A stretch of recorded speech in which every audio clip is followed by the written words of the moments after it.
Good evening, everybody. Welcome back to another week of the NECC, and dare I say, one of the later weeks of the NECC season because it's the last regular play week. I'm here, ManofClass, with, of course, Sovdannom. How are you doing tonight? It's good to be here.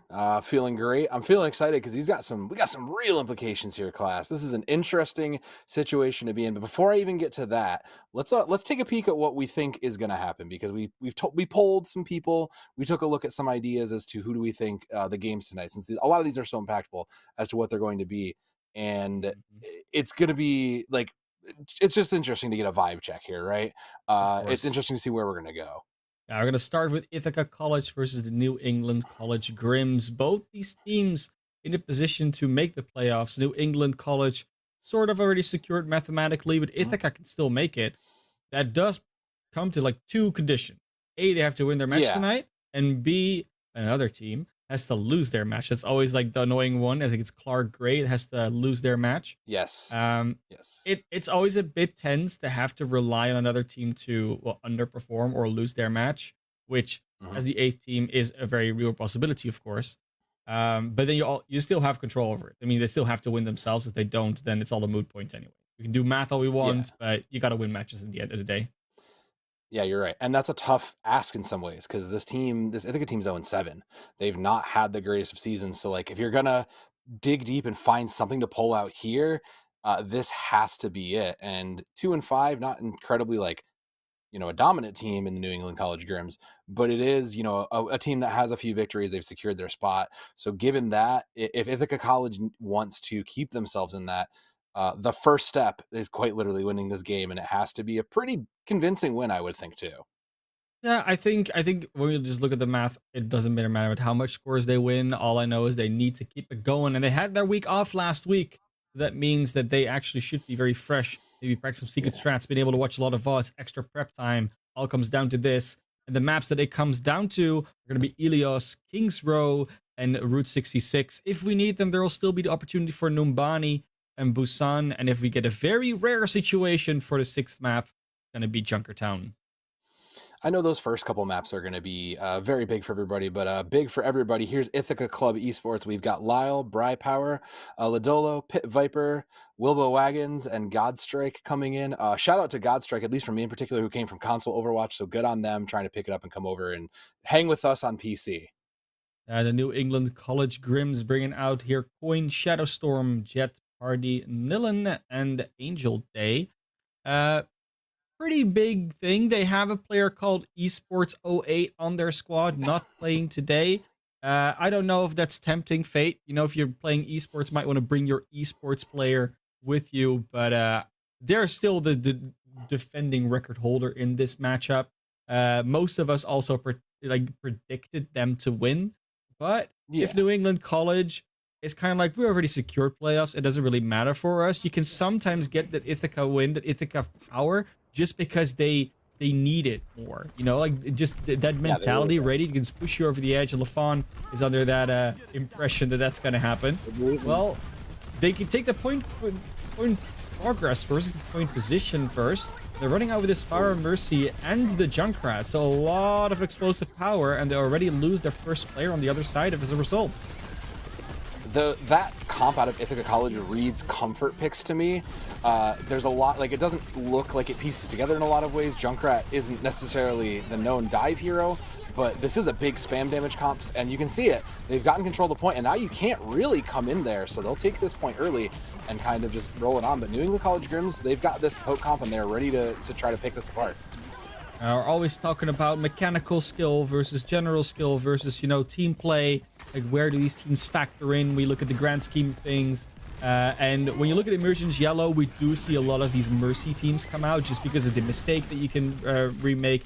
Because the hero just fits a lot of players a little bit easier. Like, the skill floor is a little bit lower than with some other supports.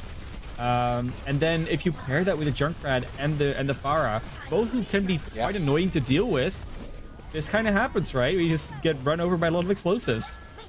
Yeah. But I mean, that Winston is where I'm concerned, because that's such a low healing comp that if Winston dives and just gets blown up, it'll be too much. But that is a blow up, and Lee Dold will fall there. And they do actually potentially get the opportunity to res. They do get that off on their own self-destruct. Plus another concussion mine from the Junkrat of Wilbo Waggins gets another elimination. They do trade it back a little bit. They do also get their own res off on the side of the Grims. But the point percentage is still ticking in favor of Ithaca. So they're going to have to find some cleanup and actually get them off this objective while the Farah comes back. Can the Castillo party deal with it? Well, this party, you are invited, but you have to go home early, Lidolo. That's unfortunate when Shadow Storm comes back into it. Jet with the bloodthirsty support Zenyatta tries to go for some cleanup, but they still haven't taken this back. The Tire is looking for some targets. May have found some, is still trying to just boop and bop around, and eventually it might find something, but it just ends up going down and fizzle. That's unfortunate, but 85%, it did stall a little bit more, and they really realistically only need to win one more fight in order to get this first round win, does Ithaca? Yeah, you drew out enough and your ultimate's got enough value that it's worth it. So, I mean, the fight's still going, but it's basically kind of flipped over to New England College. So they'll throw whatever they need to, but going down with that pulse bomb is going to be huge because that's a big ultimate that can save you here. Jet taken out early as well is a really big deal. And there goes Angel Day. No more supports on the side of New England College. And healing, I'm not saying it's the most necessary thing to have, but it definitely is an important part of this composition when you have so much health and so much power and damage to deal with. You're not dodging shots, you need to be healing them back up. You can see Ledolo on the far there. Mercy is currently gone, so they do need to find targets in a different way without losing too much HP, and there they go. Unfortunately, Coin in the way. Dry Power does get the knockoff, or at least the boop elimination on Shadow Storm. We'll be back quick. But now the teams are both just choosing to reset and make sure that they can go attack with a full force. They've got almost all their ultimates.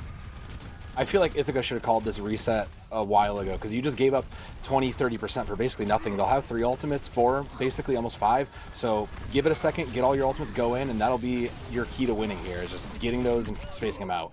Already trying to get on top of Jet before they can get that Transcendence online. It will come out in a little bit, but they will get taken out before they can even charge it. Lidolo, nice movement to get away from those Hammond mines. And the Resurrection comes out on Pit Viper too. They're going to try and get Jet up. Jet has the Transcendence ready. This would be a huge turnaround in this fight. And there it comes out. That's a really big one to come out. And Angel Day with the Valkyrie after as well, if it's possible. But they're putting so much pressure on these supports. Valkyrie has to come out. Jet sustained with his Transcendence, but is now potentially going to get taken out by this Primal Raging Winston. Pushed into a corner as the fire on the point continues. Both self-destructs out. Neither getting much of anything, but it just gives teams time to reset. But there is the double boop elimination from Pit Viper and Dry Power that might just put them over the edge, literally and figuratively. Shadow Storm, the Pulse Bomb will not do much to a Winston bubble, and they have to retreat here. 92% and counting as we enter the final phase of this map. But there's no ultimates for the Grims, so they've kind of lost everything trying to get there, and they have to engage quick because there goes overtime right now. It's going to depend on Dry Power to get this this ultimate to keep them alive here.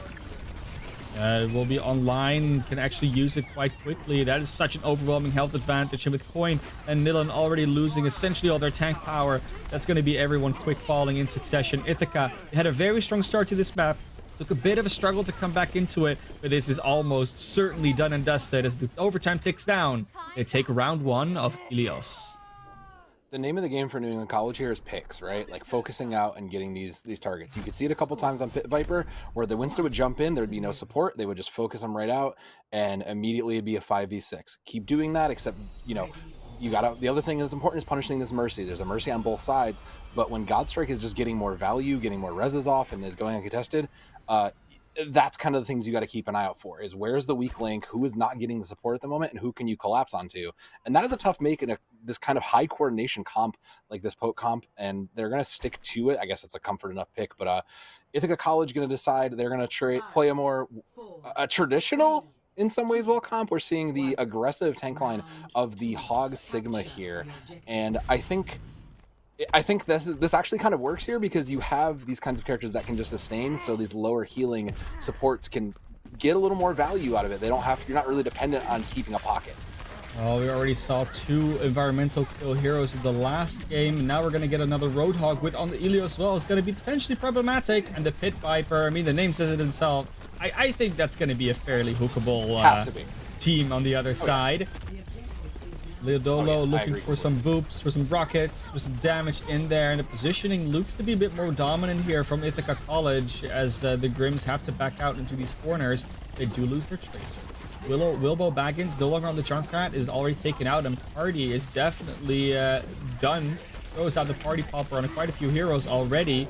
And that is Pit Viper being slept. Looking for a hook on something, but there's Winston Bubbles in the way. Ladolo now on the flank, trying to get something out of this. I think there was a hook on the Ana, but I think it was too far out, and she just landed on the other side on the edge of it. So that will be a lot of potential to get back into it. Resurrection onto the Tracer of all things. I thought you maybe want to go for the Ana, but there we see Coin in the air after the Graphitic Flux, and it does take them out. The percentage is sticking up for New England, though. They might want to take a little bit more of a time, and there's Party with a double kill back. This could actually be the turn of the fight. They still have control of the point as well, so at least they want to remain stalling, but someone's going to do something about this Cassidy of Party. It's just been throwing a party for himself, hitting all those shots, making it look another easy. One. 4 in one fight, and a couple before that as well. Parties is not giving up anything. No, and you would think that given it would be their responsibility to keep an eye on this Pharah, but they've been keeping everybody else so in check, and the Pharah has been kind of ineffective here. There's not really too much of an answer for Ladolo, but really is just playing very passively, trying to get these boots, trying to play for rockets, and isn't really playing this aggressive nature. You gotta play a little bit more aggressive to get some value for Ithaca.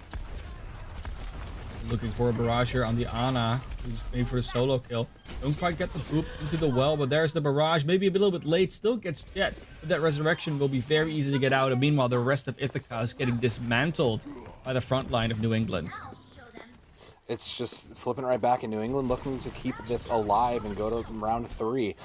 Bring it up, and the Coin will have that ultimate there. Never mind, I say that, and it's gone. Ooh, what a beautiful hook.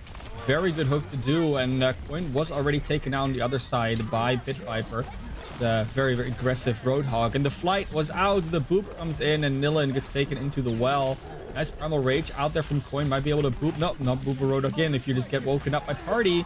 Now it's Coin just in the way of a Roadhog who has a whole hog ready. He's going to be zoning everyone away from themselves. That Tracer will not be long for this world, it looks like. Shadowstorm looking for it. Meanwhile, the res onto Coin. You can just keep stalling this. It's already at 99, so they don't have to win this fight anymore unless they would just want to win the map outright. And with a High Noon like that, you're going to get another double kill. Party just carrying this team on their shoulders at the moment. Getting a lot of space from their tanks, and as a result, just being a menace on that left flank. Ladolo, without the Mercy, will get taken out by the Diva of Nilan. And it looks like with only Pit Viper on this objective, it's going to be very hard to sustain. But there comes Lyle. Comes back into this in order to help their team out. Nice hook onto the Blinking Tracer. Don't blink in a straight line against a Roadhog. You will get hooked regardless. The remech kill actually onto Lyle pulls slightly back towards New England, but I don't think they have the members that yet left to sustain this for a lot longer. You do see the self-destruct this time, not get anything again. It is just stalling that you're doing, just feeding over ult charge with that mech. Unfortunately, Nilan, unless you really think you can win this might be the time to reset. Yeah, there's got to be a point where you just give this up, take the reset, get your breath, and just go again. Because these have just been going, and it's in overtime now, but there is the flip. Like, you can't. There's got to be a point where you show some discipline, and that's how you do it. All supports out with the barrage early. This fight's not going to charge start anytime soon. As much as you wanted to try something, I don't think this is the time. Nah, I don't believe this is it. Take that for Pulse Bomb. Ooh. Oh. Shadowstorm, that's the thing though. Shadowstorm was in a position for a Pulse Bomb, but I think they also realized, oh yeah, I mean, I can Pulse Bomb here, but my entire team is nowhere to be found. So you want to use that Pulse Bomb in a moment where everyone can then afterwards just rush in, overwhelm the other team. Now they're going to have that option if Shadowstorm finds it. Yeah, creating this chaos for Party has been the successful way that New England does it. So if they can continue to do that, this is their key to success to win this one. Party already gets the first elimination onto Wilbo Wagons, who was also looking for a Pulse Bomb, didn't quite get it. The Resurrection gets interrupted. Actually, elimination on the God Strike. That's going to be a very tough one to pull this one back. Yeah, 50% on the board, but that percentage is coming back, and the Soundberry even gets cancelled. That is a problem right there for Ithaca. It looks like the second round is going to go to the Grims. It's not over just yet. They will definitely have another shot at this when we go to Ruins. Round isn't over officially, but it definitely looks like a problem here. Yeah, we're basically kind of done, short of something coming up huge. But I think we're basically good here. It's been, like, it's a good comp that they're surviving this chaos in, and the College Grims are looking good for that chaos that they're setting up. It's hard to get like on top of everybody when you are Ithaca. Yeah. It's just they're all like running around. The hooks are hard to land when there's constantly matrices, and win some bubbles in your face, and everyone can just keep on these flanks. And then you're just an Mhm. open target in the middle. You have no barrier of your own, right? Yeah. Just standing there. You're yeah, it's an aggressive frontline competition that like I said earlier, like it doesn't necessarily need a lot of support and sustain, but the counterpoint to that is that like you also then have to continue to get the picks and get the value because it's just you're putting so much all in. Like you're a very aggressive comp. All it takes is getting punished the wrong, getting caught out without a breather or with your shield broken, and suddenly that tank line is just falling apart. So that like a cool little party trick, maybe you pull that out on well. But I like this brawl comp a little better. Ladolo opting for the soldier and May here. You might have wanted the Cassidy, but that's fine. Soldier just is been getting a lot of value on maps like this. We just really Yeah, extra damage, and especially if you have a mate that can just freeze them in place. You're not really gonna be missing those shots. You're gonna be fine. yeah, Uh, you'll be fine. I don't know. I'm a little bit worried about how much value Shadowstorm will get out of the Sombra. That's always something we have to worry about. How many ultimates do you get? How many hacks do you get that get value? A good wall to just get the rest of the team into a position to focus fire. But gotta do a little bit more than just put a wall up in front of them. You do see the health Yeah. dropping a lot more consistently on the side of New England, but if they keep getting the picks, they're gonna be walking out on top of this one. They will. It's two variants of brawl here in the bigger picture, even if it might not look like it. And it seems like New England College has just got the slightly better brawl, at least the more like put together in a cohesive unit style brawl. Oh, Lyle is just taking a brunt of damage. Already died twice, and the point's barely been unlocked. That is not good. When I continue to win Yeah. this map, your Reinhardt has to be more survivable. Not enough. Yeah, there's not enough support on it. Like, and not to mention you don't have speed for Ithaca College too. It's just the pieces are like adjusted, but they're just a little too far from the norm and what's considered successful, I think. I'm gonna go with Reaper May now and the Moira, so there'll be a lot more healing on top of it. No anti-nade either. That is a self-destruct, which we'll find the Baptiste somehow. That's not what you want to see, and they're gonna go even more aggressive with the sound barrier and the primal rage. Wow, the graviton gets eaten, even though it was an early graviton from Pit Viper. Not enough to turn that fight around when it gets gobbled up by Nilin. No, it's a And great now read. what you do? I mean, half the round's gone. Yeah, that was a great read. Like that's the more cohesive team, right? And you have the EMP, you'll have this Death Blossom too. So New England College Grim's looking good to keep this rolling. If the Shatter can maybe shut down one or two of these ultimates, you'll be in a better spot. But that's a big ask from Lyle. I need to be ready for this EMP. It needs to shatter as soon as that bubbles down, kind of. Look how much damage Lyle's taken. Like as soon as that shield drops, ridiculous. Yeah. Gotta do it now, otherwise it will be too late. Good shatter. It does hit quite a few. EMP does not come out yet because they didn't have it yet, but the Death Blossom does. Double kill right there. Lyle does get the counter on the party. There's just no sustain, no defense. Everyone just keeps taking all this damage without any repercussions. New England is just dismantling this team. And they still have the EMP for it. They can close it on the follow up. Not the Baptiste early, and that's basically all she wrote because both these support ultimates have to come up big for Ithaca, and it doesn't look like they will. Oh, EMP does come out, but it didn't really change anything. NECC, New England College Grims, will be able to take this first map of Ilios. They had a bit of a rough start onto Lighthouse, but after that, it was kind of just smooth sailing for them. It became a very, very one-sided competition on that last point in particular. But these double high noons from party every time. Oh, just every time. The value. Just this so much value. It's crazy. I mean, and I think maybe you chalk up some of that first round to a little bit of a fluke. Like, there's a very good chance that they weren't expecting that comp. Like, only in my quick play games do I expect to see dive heroes with a Junkrat and a Pharah. Like, that's kind of where I would expect that to be. So maybe you're just kind of thrown back. You weren't expecting how to play for that. But that being said, at the college, they looked like a good team. That was a comp they were comfortable with. So I think you need to look to that again and run that back because, like we talked about earlier, you need the win here. This is the crucial first step towards getting it. Like, you have to. So if it means going to comfort picks, if it means going to something that you've practiced and set plays a lot, do it. Now is the chance, because after this, who knows when you'll get it again? Well, we know it'll be next season. Hopefully it's not next season though for Ithaca College. Hopefully not. And there were definitely some good showings here and there. I think especially Pit Viper is a player we're gonna keep our eyes out for. But it does feel like their main tank situation is a bit lacking here and there. So we'll see if that actually changes over the coming maps, depending on how they play on them. I will say, if you're able to get to get NEC potentially off their dive, like off their Winston composition. Mhm. Maybe that will put them in a little bit of trouble. And when we're going to King's Row, might be a good Yeah. place to go. Yeah, I mean it's traditionally the home of Brawl, but there's been a lot of dive here, so it's very possible Mhm. they will try to continue to run this is Winston Diva, and I think that's like you said, you need to commit to like full anti-dive pieces. Bring in the Orisa, bring in the Sigma, bring in a Torbjorn if you feel like that's something that works. The Junkrat's still a great pick. It's very possible they bring that ball back out, so bring in all those anti-dive pieces, all those those like anti flank pieces, and get yourself in control of the game because Ithaca College needs to find whatever it's going to take for that. And right now, the Grims have a good looking grasp, but like you said, a little bit of a rough start. But that could have just been like, let's get our footing. We weren't expecting a Junkrat against our poke comp. That's a great counter to that. So, here in Kings Row, we're probably going to see more Brawl if I had to guess. And kind of that initial showing from that Ryan Zarya for Ithaca was a little rough. Lyle had a bad time, and I don't know if it was just because of the support choices or like a lack of team cohesion, but that kind of needs to take a breath and like get itself regrouped and figure it out. Because if you're going to run that May, you got to isolate, you got to call out your walls when you're going to get that, and you got to run on those targets. So piecing those kinds of comps together is going to be key for Ithaca going into this, and this is the best place to get that practice for them. Looks like Shadowstorm wants to show them what's up with the May play. Ithaca choosing attack here is actually quite an interesting one, because oftentimes you'll see teams prefer defense first, simply for the, well, then at least we know how far we have to push on our attack idea.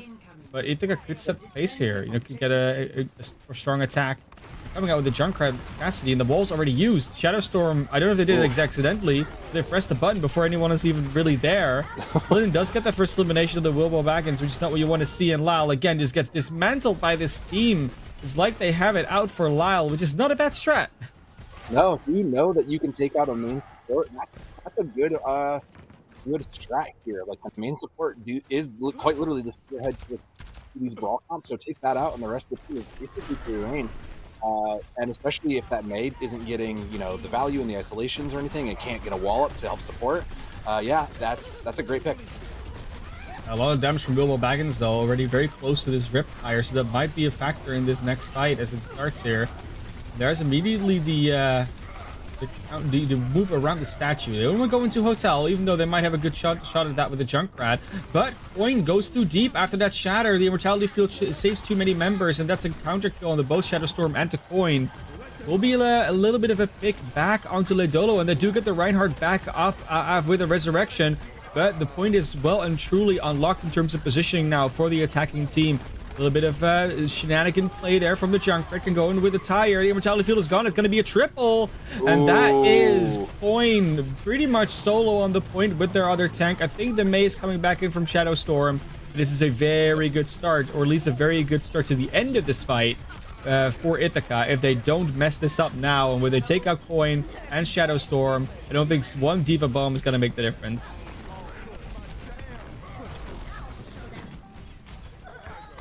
Oh, Gameplay. Oh, party though. That, but always be ready for a party.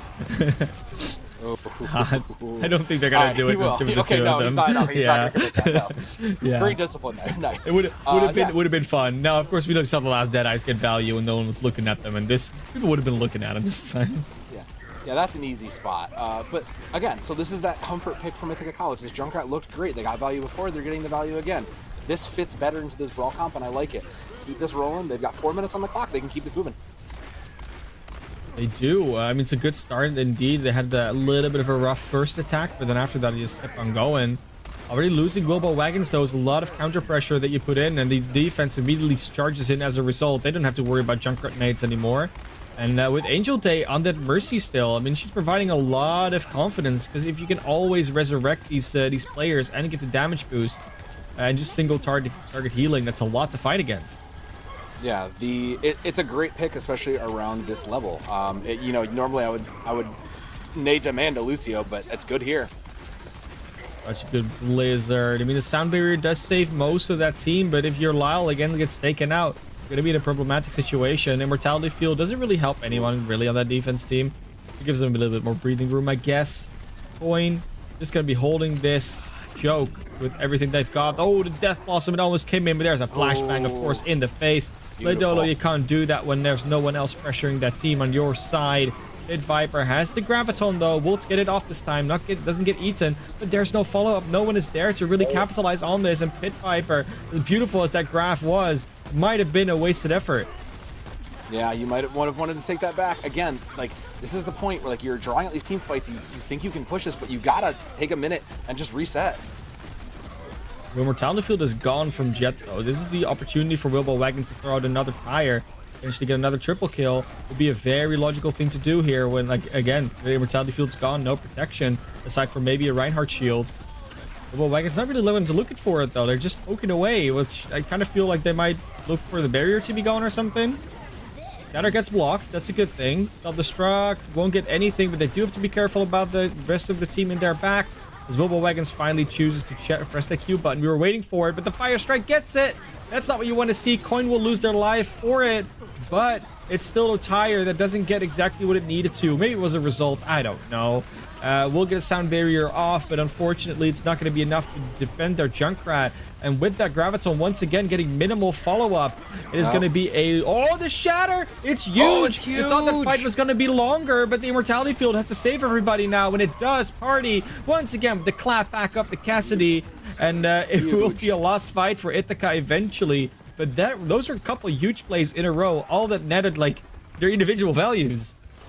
Oh yeah, everything got value that was committed for the most part, and I think you're pretty happy with that. But like, again, these could have been fight-winning things on their own, and you kind of need to just stop and reset because this has just been one long team fight. You kind of need to get a flank angle, get something, because this is just too much, just like that Shatter. Another huge Shatter that just gets everybody, and I looking at Lyle, so here Lyle, this is how you do this. This is how you shatter their entire team and actually get the follow-up. It's unfortunate that Ithaca couldn't get that going, but again, they just keep losing Wilbo Baggins in these really annoying moments, really annoying times. They're close to another tire. As long as they don't get it fire struck or like taken out again, this could be a huge one, but they need to find that opening. They need to find that moment while the Arch is again under full siege of the defense. Yeah, they're pushing them back. They know they don't want to let the cart keep moving, but that Death Blossom is going to be the key for Ithaca. So take a flank, get in there. Like, they've just been kind of running it down main. Take an angle, get some pressure out there from a different way. You've got these flank characters, use them. Lidolo is looking for it again, but they got to be careful. Last time they just got flashbanged and taken out when they did the Death Blossom. Now the Reinhardt is Lyle again under pressure from both sides. You see their health dropping, but their health is not going back up. The healing just isn't there. You want to go into this little room against a Junkrat? Well, I guess I just don't care because it's going to be an easy elimination. Death Blossom just gets eaten by the defense matrix. Lidolo gets nothing with 15 seconds on the clock. They got to do a very quick attacker to get anything going, and with Bright Power going down late, that was their highest mobility hero. That was it. The ultimates for the Grims looking very good to keep this live, and that Blizzard's going to be the key to going forward here. But that High Noon might have something to say. Yeah, no one's going to make it. That's unfortunate. Ithaca, they had a couple of moments where it could have potentially swung their way. They just couldn't capitalize on a couple of ultimates. They couldn't find value in a couple of plays.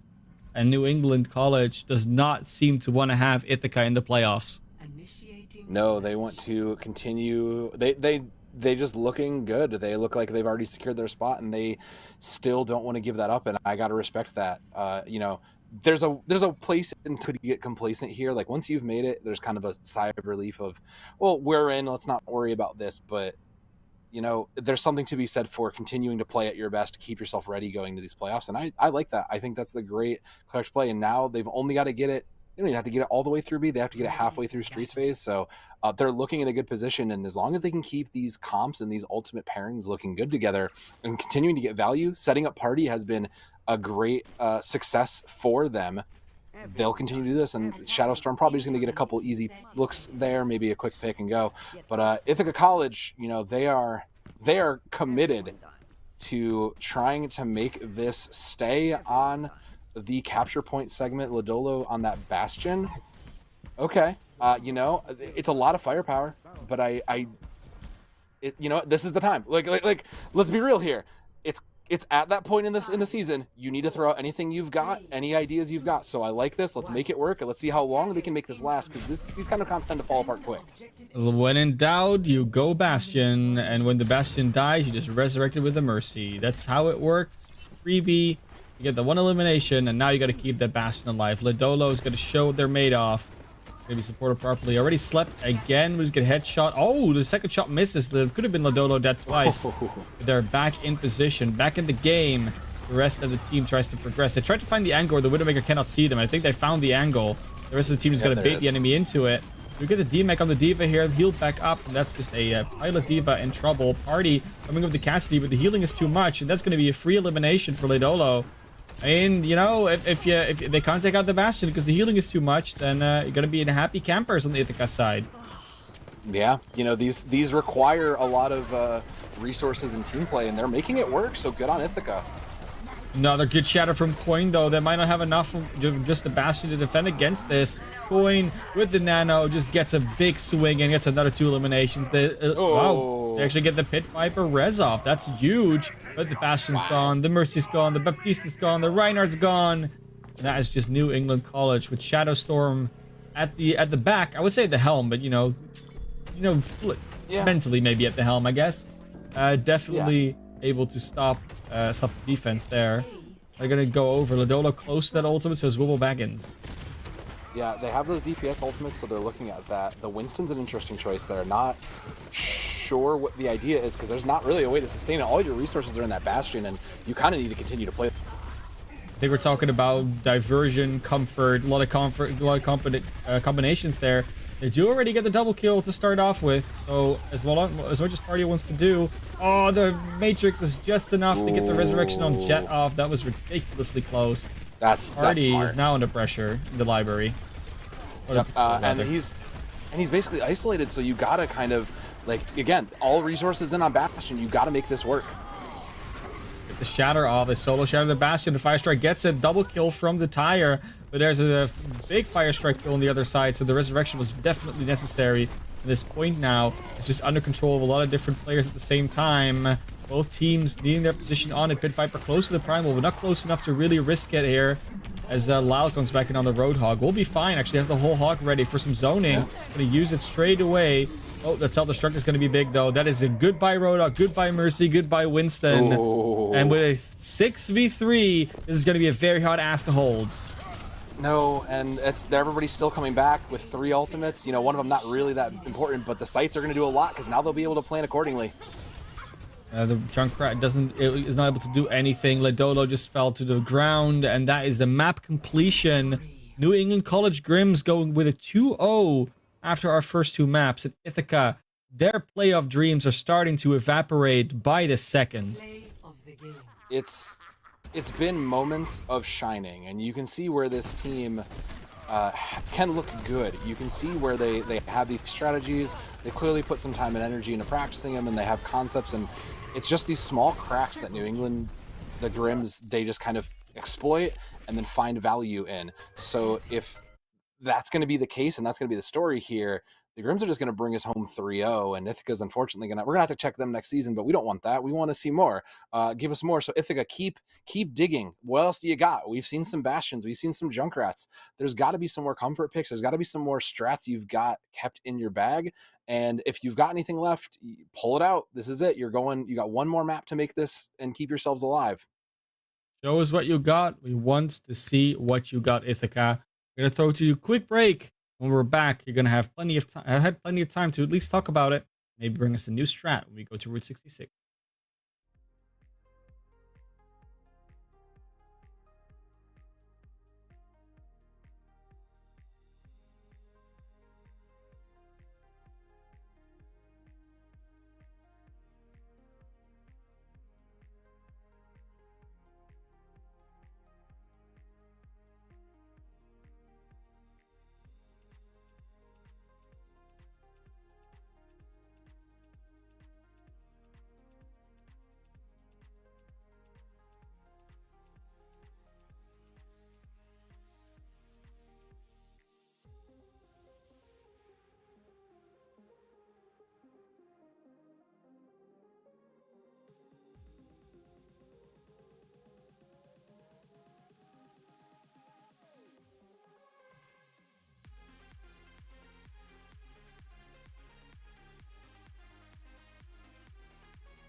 Welcome back, everybody, as we are in the first season of series of the evening.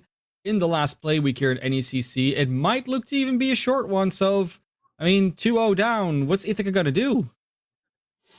Whatever it takes is the answer I can come up with because we're going to Route 66. It's a payload. That could mean a pirate ship. It could mean going full like deathmatch comps. Maybe there's something else in their pocket but whatever it is, it's got to be something. And as you see below us there, LaFon's pick unfortunately not looking too bright anymore because it's just down 2-0. None of your strats have like really worked.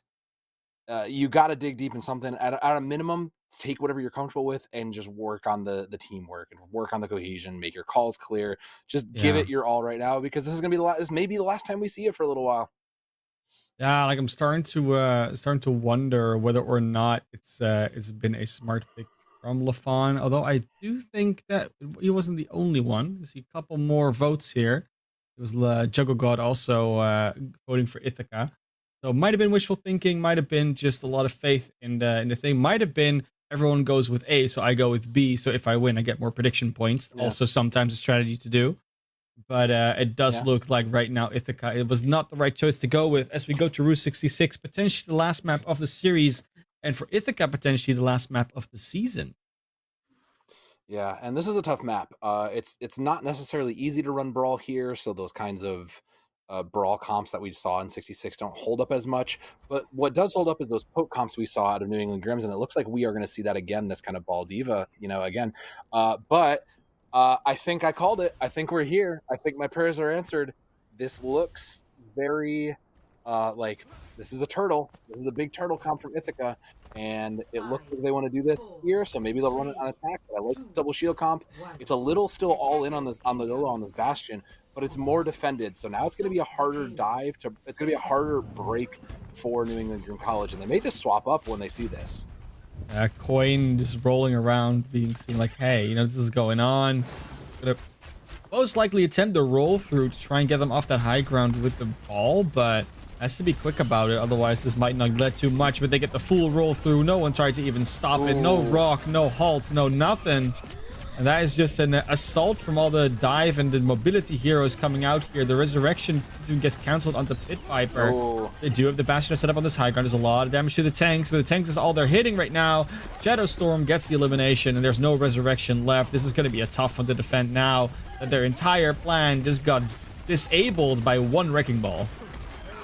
Yeah, these plans, the problem with these kinds of double shield comps are that they're very all in.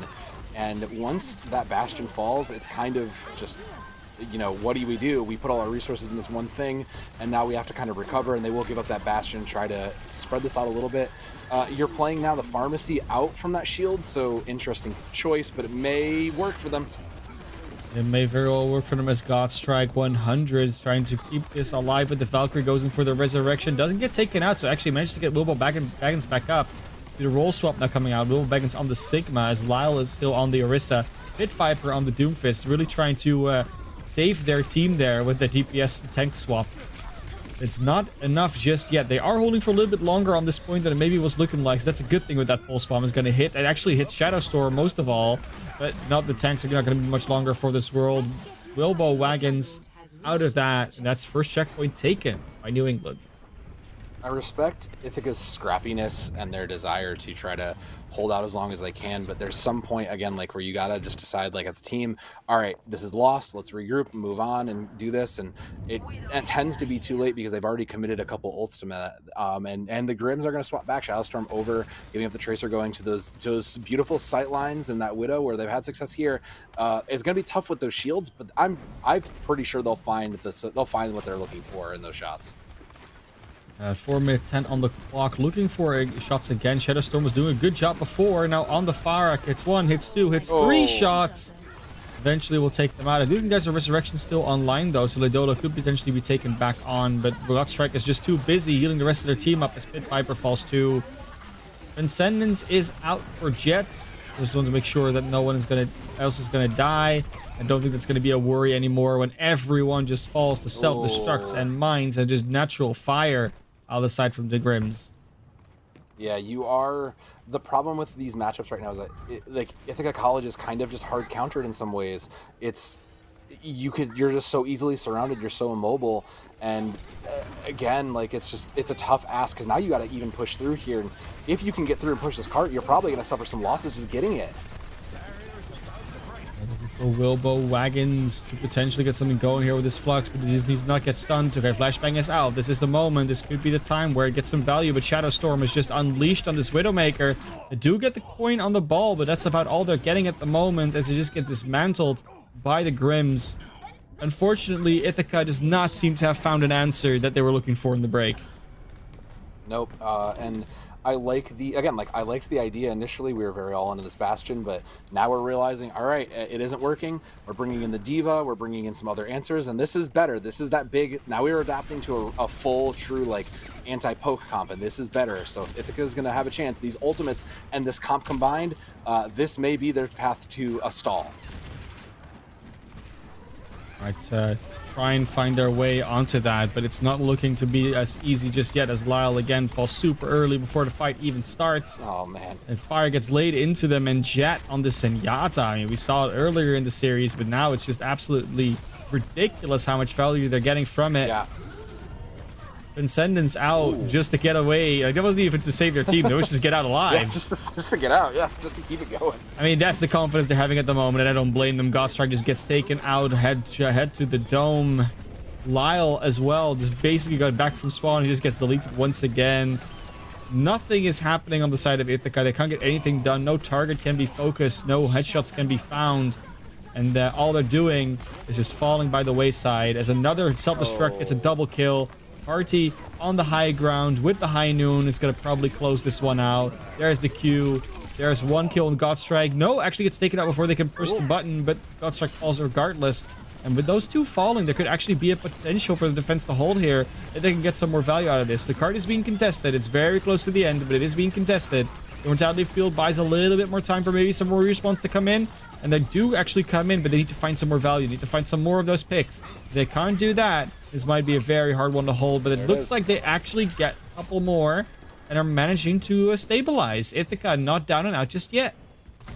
Nope, they burned a good couple minutes off the clock too with that, so they will have this amplification field to kind of open this up with. That's the only thing kind of opening up. Coin is going to look to bring and drop in these mines, and that may be a big opener here, because all it's going to take is getting a positional for that, and suddenly the entire Ithaca team can just accidentally walk into mines. Is a very big problem, and Lyle once again is victim to an early death. Pulse Bomb is ready for Ledolo, but they don't really quite seem to be able to land it, or at least even trying to land it on that Widowmaker. They want a bigger target. They're not going to find one as they just whiff it in front of the payload. Pit Viper close to this Dragon Blade could potentially be a turnaround, especially when those mines are finally gone in a couple seconds. And this is Pit Viper's moment. This is the moment where they can show why they slipped over to the DPS. And can they stop the res? No, they cannot. That's going to be Jet back into the fight, and they're close to Transcendence. That could be big, because of course the Blade comes out, and their Transcendence will just negate all of that. No Nano either, so nothing to really help out that Blade any more than they really need to. As Jet not even feeling the pressure. Look at that. They're just going into the enemy spawn. Oh, that's a Blade. Oh, they did actually take the set out. No Transcendence from Jet. That's a good play for Viper. And that might actually be the play that keeps them into this fight. It keeps them in it. Keeps them into the map. It's not over for Ithaca just yet. Even more importantly, you didn't have to commit Sound Barrier to keep your Genji beginning value, so that's huge. Will eventually fall, and it's gonna swing back. Class, they're just gonna keep pushing back. They see this, and they'll take a regroup. This Widow's gonna still continue just to keep eyes and try to get some picks, but the damage is done. Now we're at a minute. New England College, they have 3 ultimates. This is looking in their favor a little bit, but sorry, 4 ultimates. And another minefields. Oh, huge. Another mine from Coin that's so quick that it's in charge. The self-destruct doesn't get... Oh, I don't know how it got the Reinhardt. I think it either got stunned or something like that. But they go down the Sound Barrier to try and keep something alive a bit longer. But there's the Transcendence to just equalize that. Don't have to wait for a Blade. Just throw it out whenever. And that is Party having a ball there on top of this truck on the side. They are still stalling. There's still a little bit more coming out. The Immortality Field helps again. And, ooh, a deflect high noon. Pit Viper came back into it. That's a good thing to happen. Just gets res back up, but Jet does fall. That's a one support less. A little bit less damage. They got to keep stalling. They got to keep finding these picks. I mean, I know it's not over. When you lose your mech that quickly, you can't even charge off that self-destruct. 2.8 meters. Will take down eventually, but it's only 8.2 seconds on the clock, and that could have been a lot worse for Ithaca. Oh, that was this is a way better a conclusion than you were expecting, considering we were at 3 and 4 minutes prior. And, you know, I gotta call this out because we spent a decent time just kind of watching it, but Party was just uncontested, just constantly just on that high ground, just firing away. And I know you have to deal with Cart. I know you have to protect Cart, but there's at some point where even before you get to the end and get to that point, you have to contest Party, who had just continuously has been getting value on this Cassidy all game. There's a point where you kind of have to just say, all right, we need to send something to deal with them, whether it's Lyle, who has unfortunately just had a rough time this whole game. You need to do something. You need to find a way to contest it, because right now Lyle is just getting focused out from the Grims. That's kind of leading to the domino effect and the panic sitting in. And you know, this wasn't what I was expecting. I don't expect to walk out on this yet, but you know, Ball X comp was not on my bingo card for Ithaca College to come out on attack with. Maybe they're expecting a double barrier on the opposite side, but I wouldn't be thinking that's going to be a thing. So I gotta say, from Ithaca, I do like the flexibility and the willingness to try some of these different comps. It's a great spot to be in, being able to say, all right, let's try this different comp. We've got this in our pocket. Maybe it wasn't so successful. Maybe we're not 100%, but maybe this is what we need to do. And that kind of ingenuity, especially in these lower ranks, sometimes is just enough. Sometimes it is, sometimes it isn't. In this case, Ithaca, well, they trade out, so that's a good thing for the attack most of the time. Ithaca now being on that side, they get a good chance at this, especially if the rest cannot come in from Angel Day, but it doesn't look like she's going to be able to, at least daring to, attempt that resurrection that far forward. They're running now in with their Brigitte, of course, want to deal with a potential Tracer that is not there at the moment, but it'll at least bolster their front line a bit more, and their back line at that, as Pit Viper gets another elimination, this time on the Jet. And on Angel Day, no resurrection, no supports. That's Pit Viper trying to finally put on that backpack and carry their team over the line. 3 minutes 19 on the clock, and they're already around this corner with a fairly convincing numbers advantage, as long as they don't keep losing members to this Hanzo and this Cassidy. This is one way you can contest these distance, though, right? It's Pit Viper on this Widow suddenly saying, hey, you got to pay attention to me. Ignore what my tanks line's doing. Let's pay attention to me here, because this is going to be the most important thing. If you don't look and keep your eye out for me, I'll just take your head clean. This is looking for a situation in which Ledolo can get to a place. Oh, Ledolo trying to get around this, but might be going after this Hanzo. Just the mine will do it. Oh, they got healed up in the meantime. So much support for this Hanzo of Shadow Storm. Finally, they do get it, but they lose their Ana in the process. Could have been a little bit quicker and cleaner, maybe coming out there from the side of Ledolo. And now it's just the turnaround coming back in from New England College. They're going to be the ones winning out on this fight. And even though Pit Viper keeps finding some value on this Widowmaker, they're not able to capitalize it on it as a team. And that's been like the story of Ithaca, I feel. Well, the problem is that they keep losing these key team members, this main tank, this frontline tank, or like the quote main healer, this Ana, this Baptiste, someone who's important to keeping, you know, the kind of machine turning. And all it's taking is one of those pieces gone, and Ithaca falls apart because they don't know how to keep the machine functioning.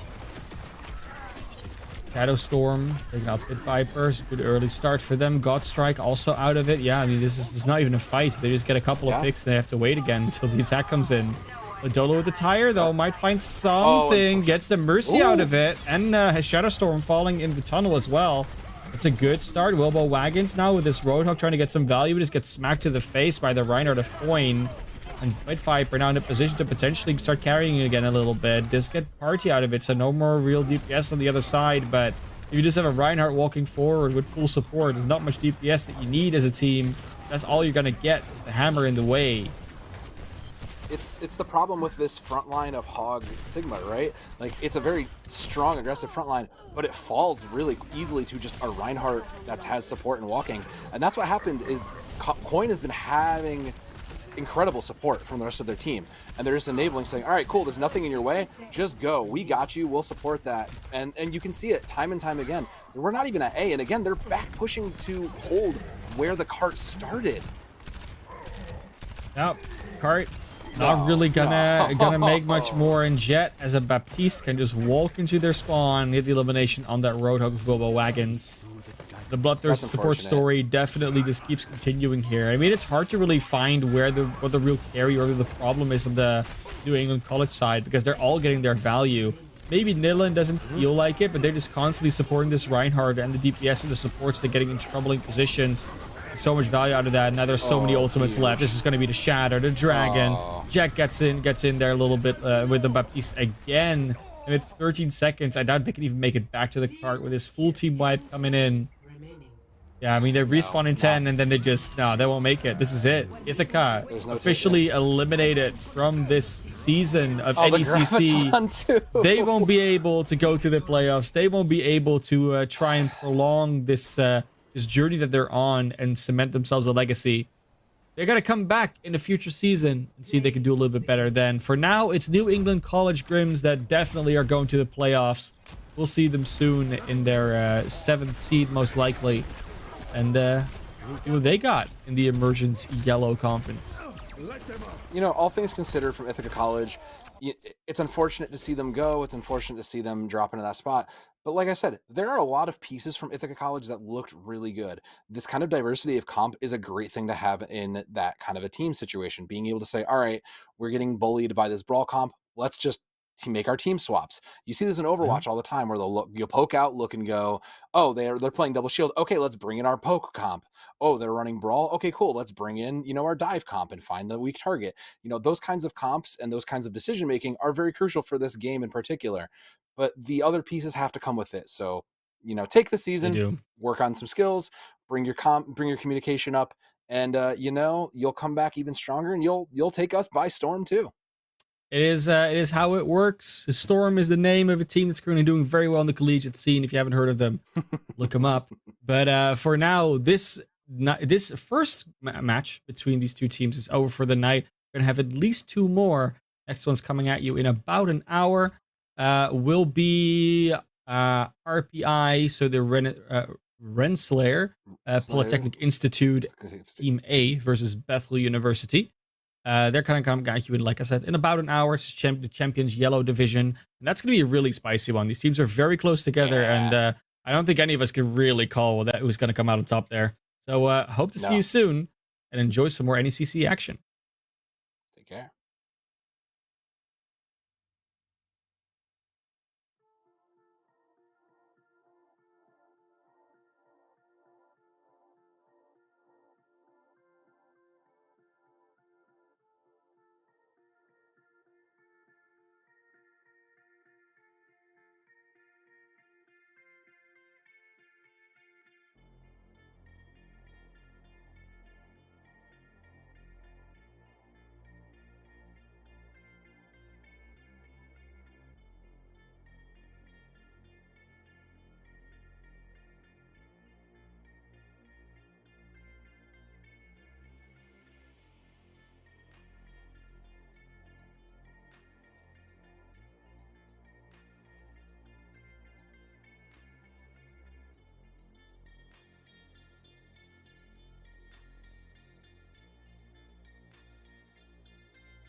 sell online tickets directly from your school's website. Scan digital or printed tickets with the Hometown Gate app. And get immediate access to ticket revenue with real-time reporting at no cost to your school. It's that easy to bring touchless ticketing to your hometown. Hometown. Fast scans, happy fans.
Ladies and gentlemen, boys and girls, friends and family beyond the binary, good evening and welcome to the final regular week of NECC Collegiate Overwatch. My name is Warren Jugglegad Hammond, and tonight I am joined on the mic by ManofClass. How are you doing today?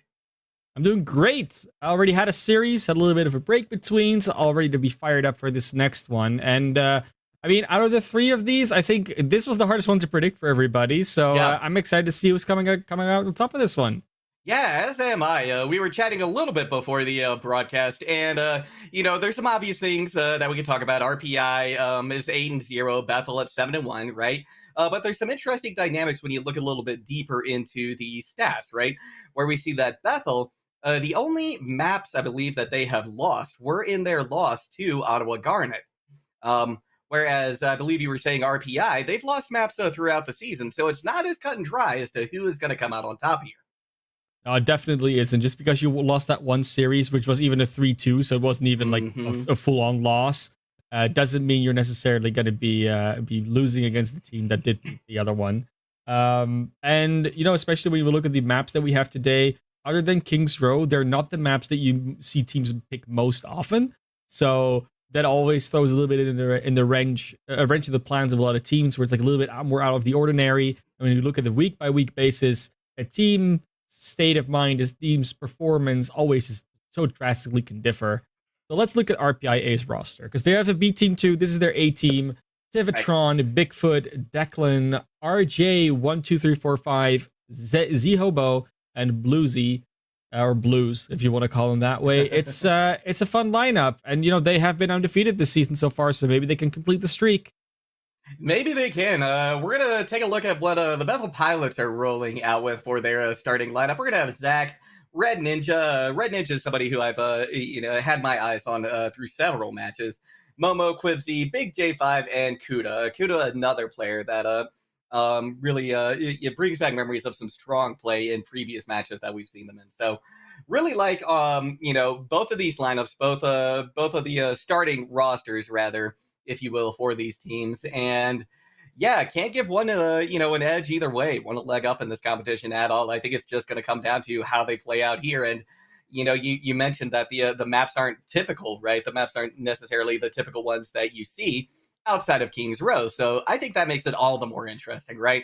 We're getting to see some of these, I don't know if I would call them second tier maps, but the lesser seen maps, right? The lesser, perhaps even practiced maps. So this is going to give us an idea too of the depth that each of these teams has in terms of their familiarity with these maps.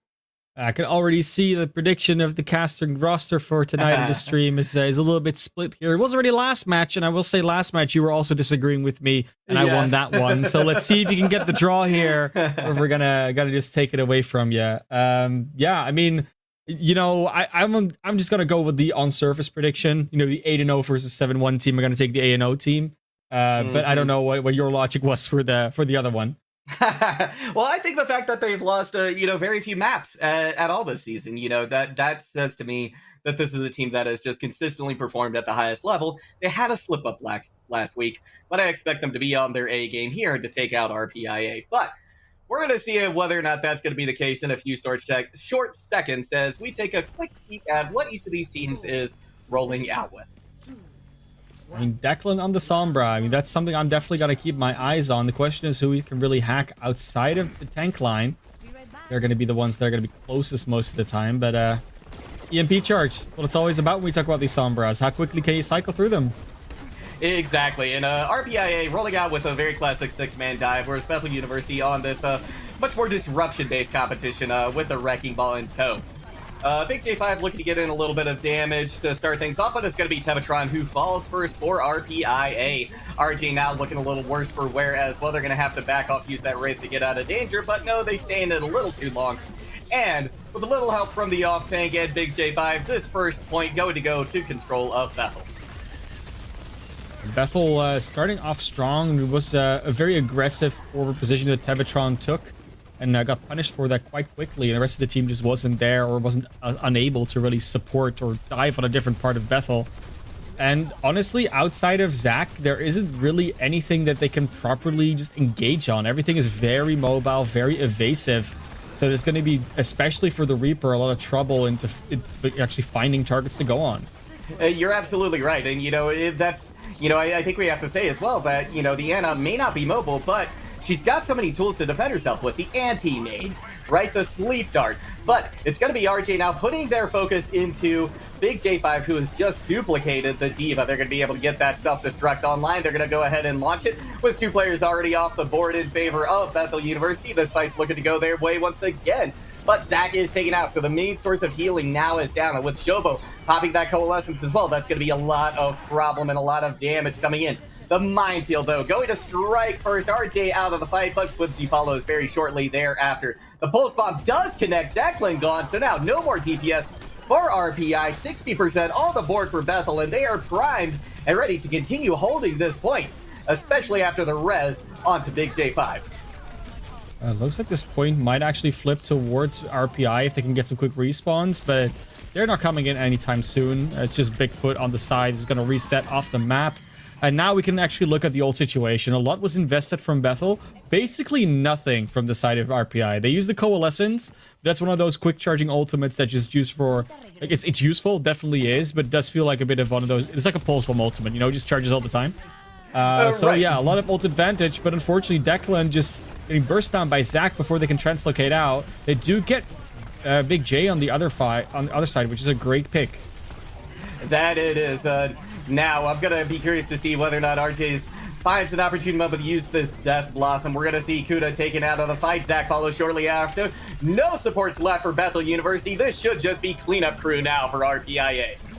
And how they were able to do that with just the Primal Rage, that's like the biggest thing, right? Because you think, okay, last fight, they might invest a couple of ultimates. They didn't even do that. I mean, point still hasn't flipped. They're still not done. So now they're actually starting to pull out 1 or 2 more ultimates. Just the Death Blossom. Declan dying a little bit late there. But they'll still have 4. They're going to be able to cycle through these immediately. And that's some discipline from RPI that a lot of teams would not use. They would not actually be able to just say, we're going to win this without ults. Right, yeah, exactly. And, you know, kudos to them as well for only using that Death Blossom there at the last moment, right? They could have easily thrown a lot more into it, but now they're going to be throwing this Coalescence into the fray. Got to see Momo DMEC as well for Bethel. That's going to be a huge boon for RPIA. Can they continue to drive this momentum and this advantage forward? Red Ninja looking for some kind of value on the side, but not going to find it. And when both tanks meet their demise, they're going to wisely back off. Declan so far not striking me as the most EMP savvy Sombra, mostly doing a lot with neutral hacks, but not getting a lot of DPS value. So that might be something to look into if they can keep, or they're going to keep running it on maps after this. Sound barrier is still left, so there will be a sustain tool, but they are starting to run low on resources, and Bethel's starting to get them back.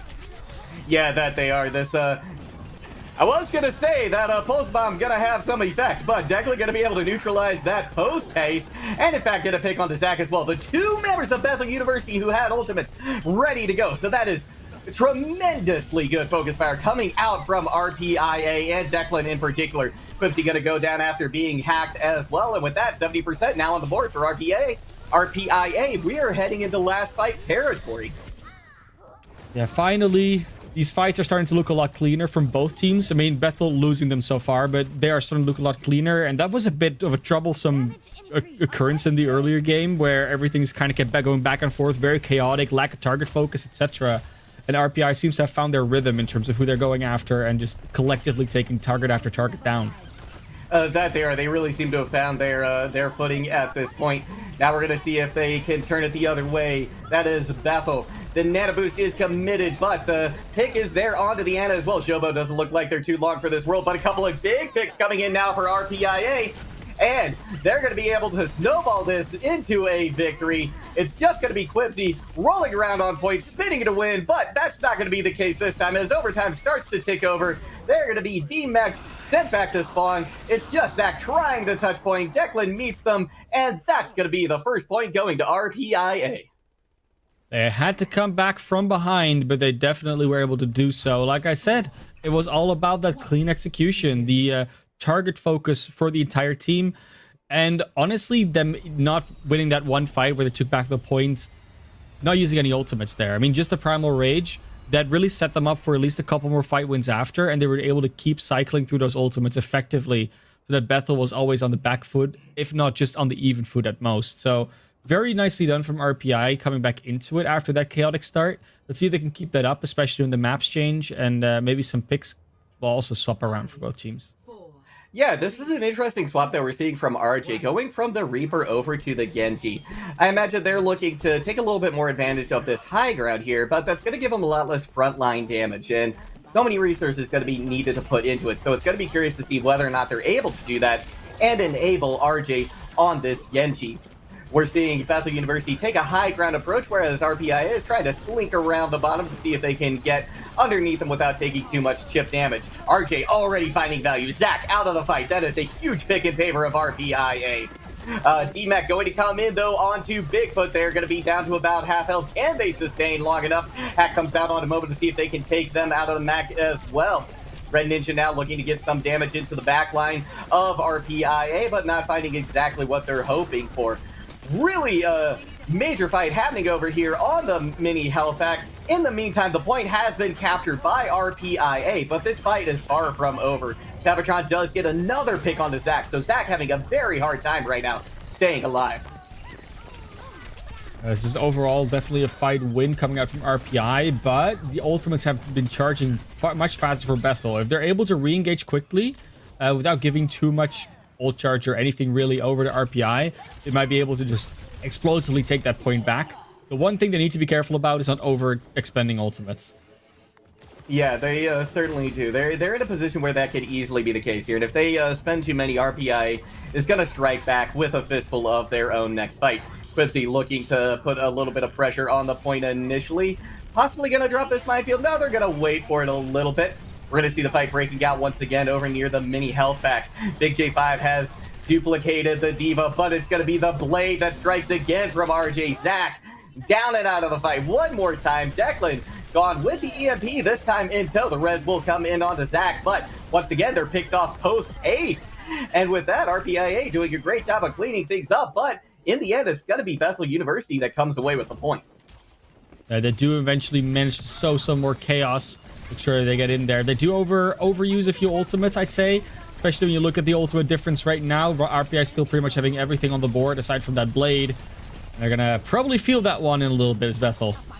Yeah, they are. They're going to feel the EMP first, though. That's going to catch out 4 members. Zac crucially not caught by it. They have that nano boost available to try and commit if they so desire, but the pick still coming in heavily in favor of RPI. They're starting to capture the point as well, and Bethel University not giving any contest to it as well. They're just going to back up and regroup. It's funny, right? Because last map I was saying, like, I really want to see how far Declan's utility is going to go. Like, how much of the Sombra are they going to be? And it really seems like it's functioning in a very similar way that Zenyatta's used to, where they hack a target, and that's essentially like the same as the Discord art target. That's what the purple orb is on, the imaginary purple orb. This case is the purple skull. And that's what the entire team seems to be focusing down. It's a very nice way of knowing which target to go after as a team. It's an easy shot call. Instead of saying who the Winston jumps on, the Winston jumps on whoever's hacked. And jump they will, but this time back to spawn. They are able to get a pick on the Momo before they head back there, but the res is going to come in. They're not going to be able to remech in time, though. So they're back to spawn. It's a 4v3 now on point, but it's not going to last too terribly long as Red Ninja doing a tremendous amount of work on that Tracer. Bit more from back and forth this map, as we do see now the point DB flipped over back to Bethel's side, 50% and counting. And we look at the ultimates that both teams have. I will have to, resource-wise, give the edge to Bethel here. But it's all about execution. If you get a good EMP blade off, those ultimates just do not matter. Yeah, you're absolutely right. If they can strike first, if they can keep the tempo in their favor, they can take this fight very quickly and very efficiently. RJ looking for the opportune time to strike. Declan now has the EMP ready to go. They're going to not launch it. It looked like they were about to, but with RJ going down, they wisely decide to hold on to it and regroup. They know they've got just one more fight after this. This is something we've seen so many times where it takes so long for an EMP execute to go off that there's just no value being gotten. Like, Declan could have already been halfway through the next one. They could have already won the fight by now if the initiation comes in a bit quicker. And it's all about positioning, timing, communication. There's so many factors. It's not that easy, but you got to be a bit speedier about these executions. Yeah, you absolutely do. We're going to see if they can do it just now. It's going to be a 4-man EMP. That's going to be Momo out of their mech after that self-destruct. That was not where they thought they were going to be. Huge kills coming in from the side of RPIA. And with that, it's going to be them taking this second sub-map and the first map win here in this matchup.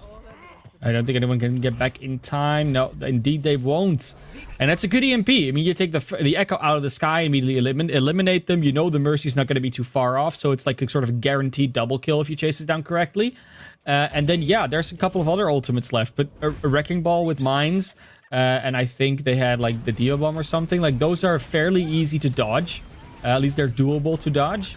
And in that situation, you could just kind of take out the two most important heroes and ultimates in that situation. So very nicely done from RPI. Again, really working with the Sombra for target focus more than anything else. And let's see if that actually goes on in the future maps. I mean, Kings Row doesn't really strike me as the map to do that on, Right. but you can still get away with it sometimes. We've seen some good summer playing Kings Row in the past, so wouldn't be surprised if they tried it. Yeah, you absolutely can. It's definitely not unheard of, but also definitely not the most typical thing that you're going to see on Kings Row. We got to see both of these teams showing off their six-man dive prowess. So now as we move into Kings Row, I'm going to be curious to see what their brawls look like. We're getting a very early opportunity to see a lot of different compositions from these teams, and so often adaptability and comfort with a broad range of compositions can lead a team to a win at the end of the day. So can't wait to see both of these squads look like when we get to Kings. Yeah, it really does feel like all these three maps taken to like very different styles of play, which is something we like to see. Obviously, Overwatch, is it a map meta? Is it just a meta? And I think we're at a pretty good place where maps do dictate a lot of what you want to play, what you like to play, but there is always some flexibility. What I don't see these teams doing anytime soon is something like a pirate ship or a bastion defense. I think we are in a little bit too high of an echelon within the collegiate scene to see a lot of that. Yeah. But any team can be pressured into anything. Like what we can definitely see, for instance, is like a Symmetra attack. If you're expecting like a May defense, you come out with a Symmetra to just teleport yourself to a high ground, teleport yourself around the choke for the wall. Could happen. Kings Row is a fairly normal map to try something like that on. But it all depends on what you run into. It all depends on what your pre-prepared strategies are. And on Kings Row, a lot of these teams are very prepared because this is one of those maps that you just always scrim it. It's called Scrims Row in the community for a reason. Yeah, exactly. It absolutely is. So, you mentioned maybe seeing a Symmetra coming out, and that of course brings to my mind the Bastion, right? The Symmetra Bastion Sigma TP on top of the Mondada statue. It's now, the top hat strat, yeah. Yeah, the top hat strat. Now, I feel like if you see that, you're probably only going to see that on first point. And it's the only way I've ever really seen Bastion make it into a composition, I think, at these, like you said, these higher echelons of collegiate play. So if we see one, I imagine that's going to be the only instance that we would. But I think I agree with you. I doubt that's going to be the case here today. I think we're going to see much more classic brawl compositions coming out from both these squads because they are, not only in one of these higher echelon groups, right, in the Champions Division, but they're also at the top of the Champions Division as well. Yeah, we're definitely talking about the first and the second place in this group as it stands right now. That's not going to change, I think. I think either of them will still be on first and the other on second. If I look at this, because I don't think Ottawa Garnet can... That's actually a good question. I'm taking a peak now. Garnet might be able to actually. I think Garnet might actually be able to get second. Oh, map differential. Yeah. Well, right now they would be. If Bethel loses right now, then they would be. I think they would be anyways. Second.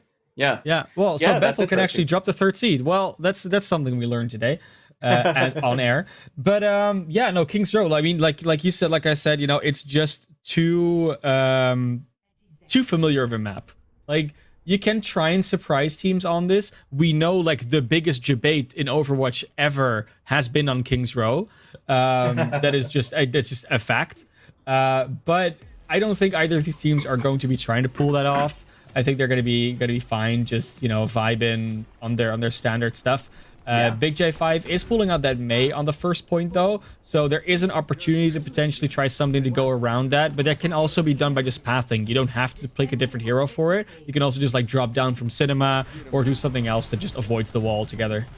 You're absolutely right. You certainly can. And we're going to see a completely mirror matchup coming out from both these squads. May Wall is being committed early on. Immortality out now from Bethel University. A lot of damage coming in from RPIA, but just as much coming in from Bethel University. In fact, Mobo going to be demeched early on. That is a big boon for RPI on the attack here. They've already got one tick on the board.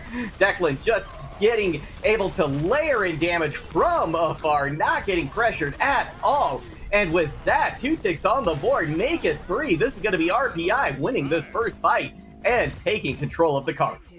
And honestly, that entire fight was Maydiff. All about it. Big J5 just messing up their first wall. I don't think that was an intentional wall. I just don't even know what the idea would have been if that was an intentional wall.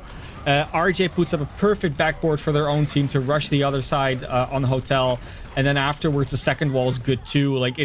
It's just too much going on. You can see it in the ult charge difference as well. RJ just so far ahead of Big J5, just able to do way more, even slowing down the Reinhardt at times.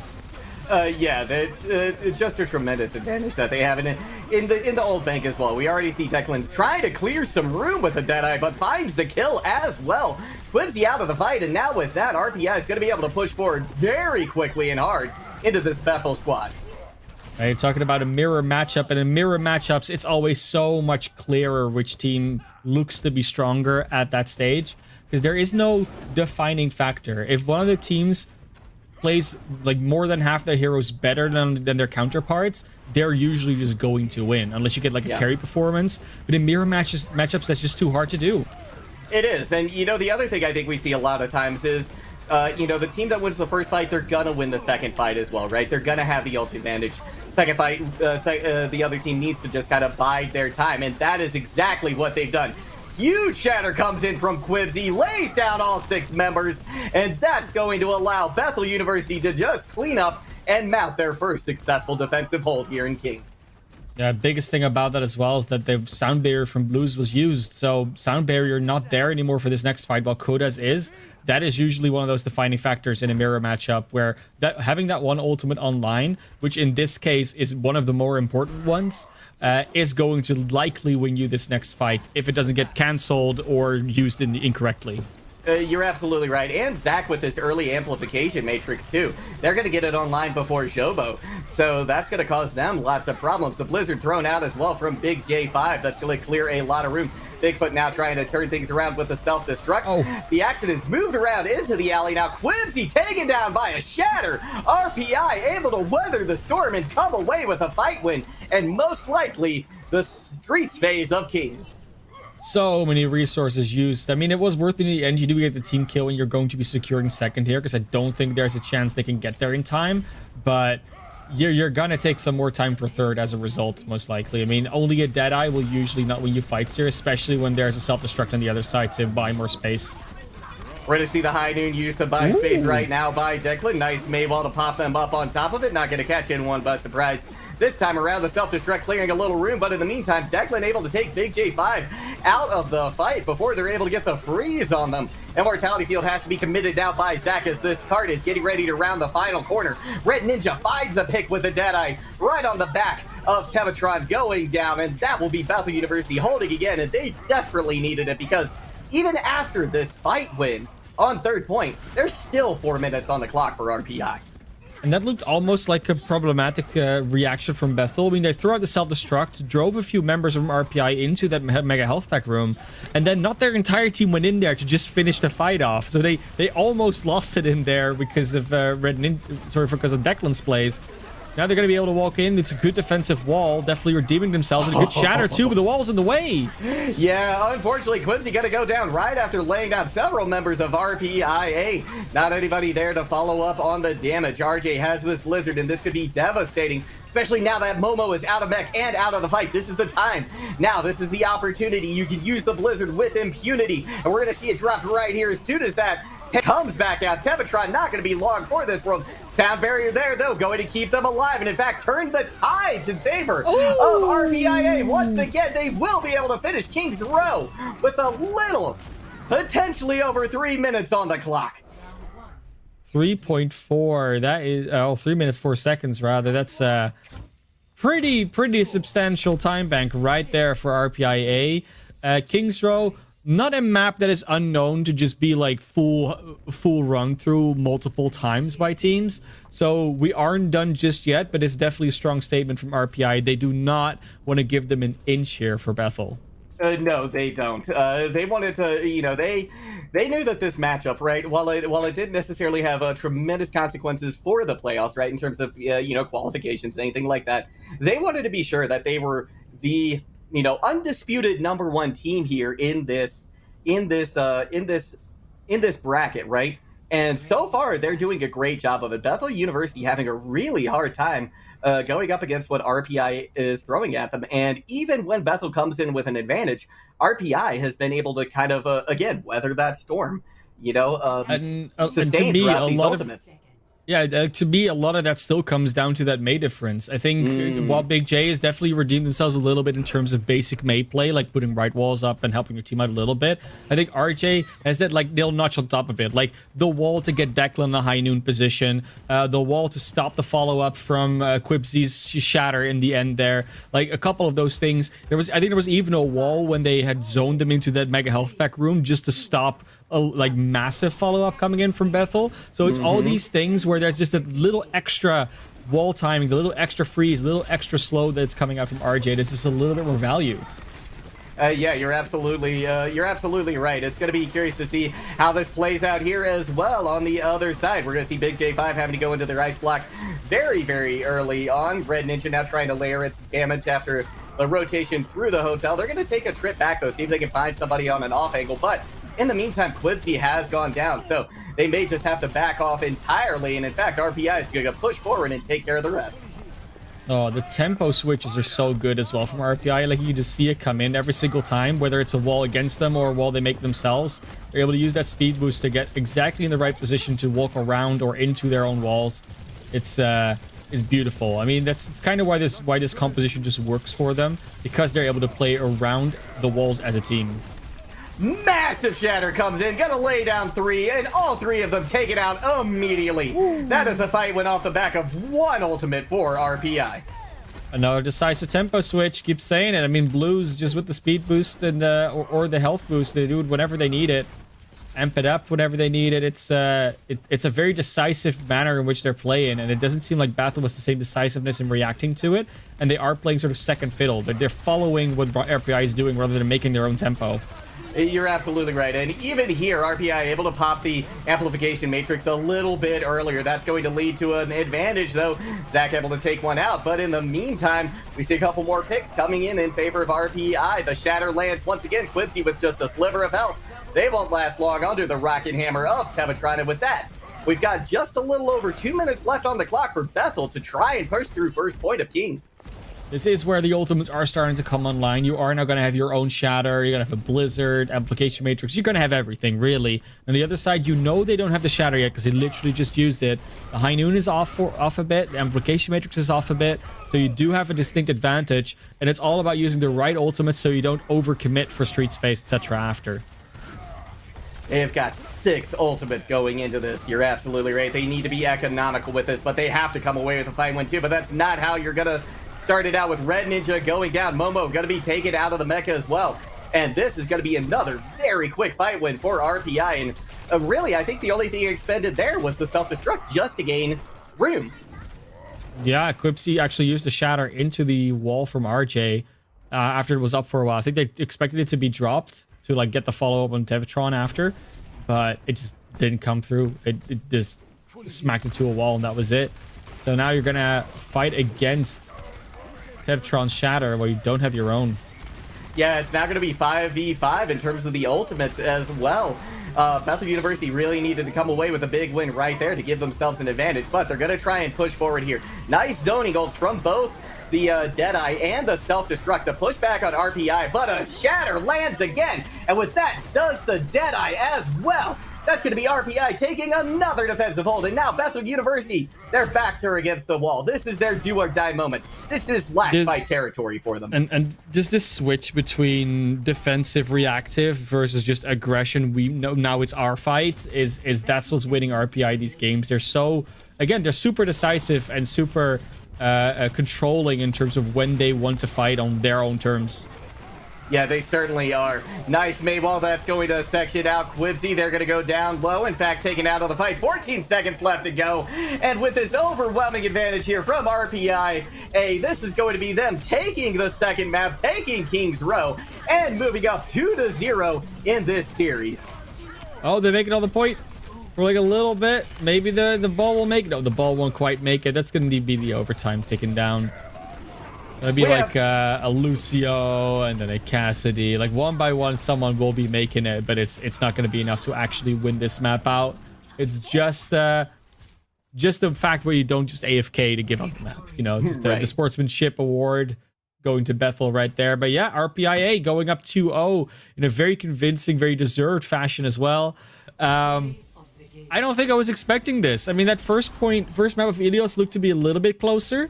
But this was just no contest. You're absolutely right. This was, I think the difference between the dive compositions between both these teams is far less dramatic than the difference between the brawls, right? The brawl certainly going in favor of RPI. Now, as we move on to our third map, which will be Route 66, this is definitely an opportunity for Bethel to come back in this, because brawl is certainly not the name of the game here when you get to Route 66. It can be used, but I don't think it's the favored composition. It might not be, but I mean, we're gonna also be looking at potential double barriers. Gonna maybe see some snipers come through. Like there's a lot more opportunity for either long range or close range combat, depending on where you are on the map, where you depend to hold, where you decide to fight. High ground will definitely come a bit more into play with it, which we haven't really seen in the last two maps. So that's going to be an interesting dynamic change. But it depends. And again, do you want to use it? If you use it, do you use it correctly? I don't think the May will be as big of a factor. So that might help, because RJ was definitely showing them up in that aspect. But there's so many question marks around what they like to play, what they love to play, what they can play versus each other, that it's all speculation. So to stop us from speculating, let's go to a quick break, give the teams a little bit of time to breathe and recuperate, especially, of course, Bethel, that needs to try and make a comeback now. We'll see you guys in a couple of minutes.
I've tried everything.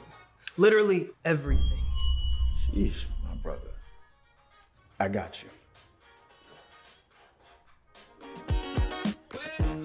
The HyperX Cloud 2 Wireless. Legendary comfort goes wireless. That is comfortable.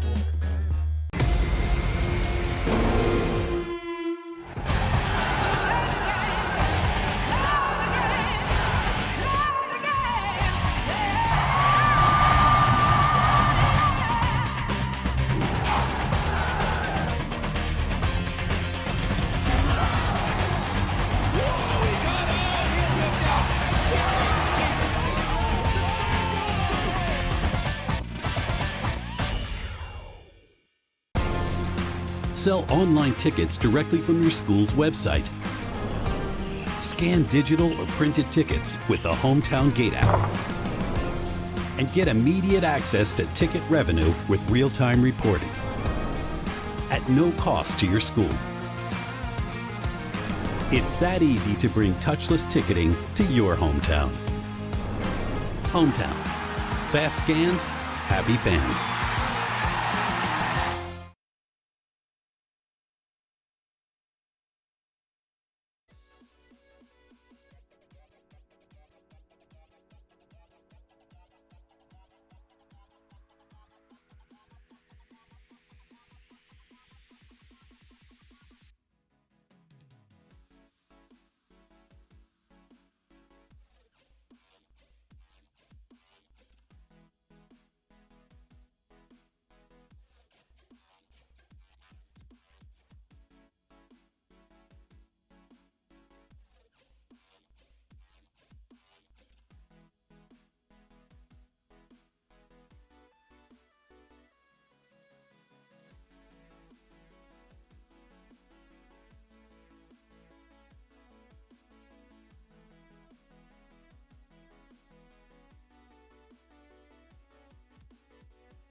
Two to zero, the scoreline right now, ManofClass. We've got RPIA up over Bethel University after two maps.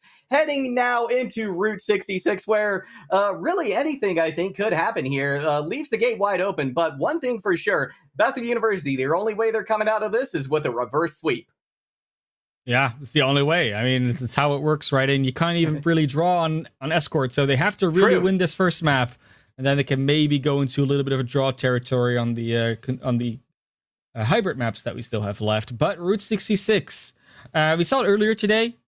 Teams decided to go very different ways, both of them. This might be more of a mirror matchup, but it also depends. You can often see that, especially due to the high ground on first and the high ground on second, teams seem to go with different lineups on defense and attack. Third point is where it then lines up a little bit more, where they can kind of get into the same groove of what they run. The odd opportunity for a pirate ship or a May tunnel defense is always there, but we don't often see that on teams unless teams really are very practiced at it and they know they can swap off to something else to continue their stint after they won a couple of fights with it. Between these two teams, I can see some shenanigans. especially if Bethel is kind of already sort of resigned to the fact that they're not going to win if they feel that way. But then again, if you're in this division, if you are in the number 1 and 2 seed at the moment, you got to be feeling good about yourself. So I think it will be more of a confidence play rather than a resignation to their fate play. Absolutely. I think that's the case as well. They've got a great looking composition coming out. A little bit low healing, but they're going to have instead a lot of burst potential coming out from this side. So I'm going to be looking at them to maybe pick off RG first, maybe even get Bigfoot in a difficult position. But Tevatron coming in with the early flank here on the Wrecking Ball. Likely going to look to try and disrupt this high ground position on top of Big Girls. But already big headshot in from RJ. That's going to take out Red Ninja from the fight completely. No res in store as well for Kuda. They're going to swap over to that Brigitte post haste. Zach going down very low. And with that, RPI will take the first fight. It wasn't really a fight, honestly. Like two players got picked up very early. Big important ones too. You immediately lose Red Ninja and Kuda. Most of your healing, most of your range damage, accurate range damage is gone, and now you're gonna have to swap back up. I mean, the Echo was already a bit of a questionable pick because it's hard to just fly around here against all the range and sightlines that there are. But Echo sort of feels like a possible thing, right? I mean, she wasn't cinematic on this map after all. That's true, she was. We're going to see her not be in play, though, for any longer. It's going to be a swap over to the legs, to the Tracer. Declan, speaking of the Tracer, has the pulse bomb, lets it loose. Not going to find any picks this time around. But the pile driver from Quibsy going to land. Zach picks up a couple more, but now we've got a 3v3, make it a 3v2 on point. Battle University with a slight edge in this fight. Looks like they're going to be able to hold on to that, take the win, and force RPI to back up and regroup. Quipsy doing a lot of a better job right now on that Wrecking Ball than they were before. Tevatron has been relatively out of the fights, but you can see in the ult charge difference, it was just hard to find openings for them. They will both have the minefields during this fight. Quipsy is already looking for theirs, and Tevatron to be behind a little bit longer. Quibsy dropping back to point out with that minefield. They're going to let it loose right there, trying to dissuade Declan from any more shenanigans. They're going to be taken out quickly by Zach. But a couple of picks in favor of RPI now. That is until the minefield lands. Big pulse round from Big J5 as well. But the mines keep striking in favor of RPIA. And with that, never mind, it looks like it's just a 1v1 on point, but it will be RPIA eventually taking this. We've got a last moment contest here coming out from Quibsy. A couple other members of Bethel, they're going to make a play for it. This isn't over yet, ManofClass. It's not. Two supports and a Wrecking Ball can stall for a long time if they don't get cut off, and that's exactly what's happening. Quibsy just comes in with the Brigitte and a Zenyatta, and that's a tough ask to get through those when you're just a Sigma and a Tracer. Zach has been a very fun player to see going on here on this Zenyatta. And with 1 minute 8 on the clock, this is going to be a tough ask to get through this. They do have a lot of ultimates to work with, but so do Bethel. So RPI, they're going to have to find an opening some way, somehow. And I feel like the Flux is going to set them up for the most amount of plays here. I think you're right. I think that's what needs to happen first. It can be combined with the pulse bomb very well. Here we go. It's going to be launched. Can it find any value? It looks like it's going to get a couple. The stick is on for the pulse bomb, but no picks coming in. In fact, it's going to be Bethel University striking back with the tac visor, the pulse bomb, and the transcendence to sustain themselves through this fight. And now we're just looking at 30 seconds left for RPIA to try and make something happen. Those were your ultimates. That was your fight. And now Bethel's got 3. You might get a minefield and maybe a Dragon Strike. And that's it. 20 seconds to go. You will make it to the point most likely because it's not that hard to get there. But you're going to take a lot of fire in the process. And with this aggressive posture from Bethel, you're going to even get stalled a little bit. Yeah, you're going to have to expend so many resources just to get the point. You're going to have very few left when you get there, which Tevatron is finding out right now. They're going to go in for the pile driver, but in the meantime, a couple of picks in favor of Bethel. No time left on the clock, and hardly anyone left from RPIA. Bethel University will get the hold on the first point of Route 66. We do definitely know that Bethel is not a force to just be messed around with. They are second seed for a reason so far. So RPI definitely cannot just cruise through this last map and expect a clean win. And it shows. I mean, they are maybe not as practiced on the brawl as RPI is, but when you look at this more open dive style mobility composition, just as we saw in Ilios, there's a lot more challenge being given to RPI. And 81.24 meters, it's just like a couple meters shy of the first point.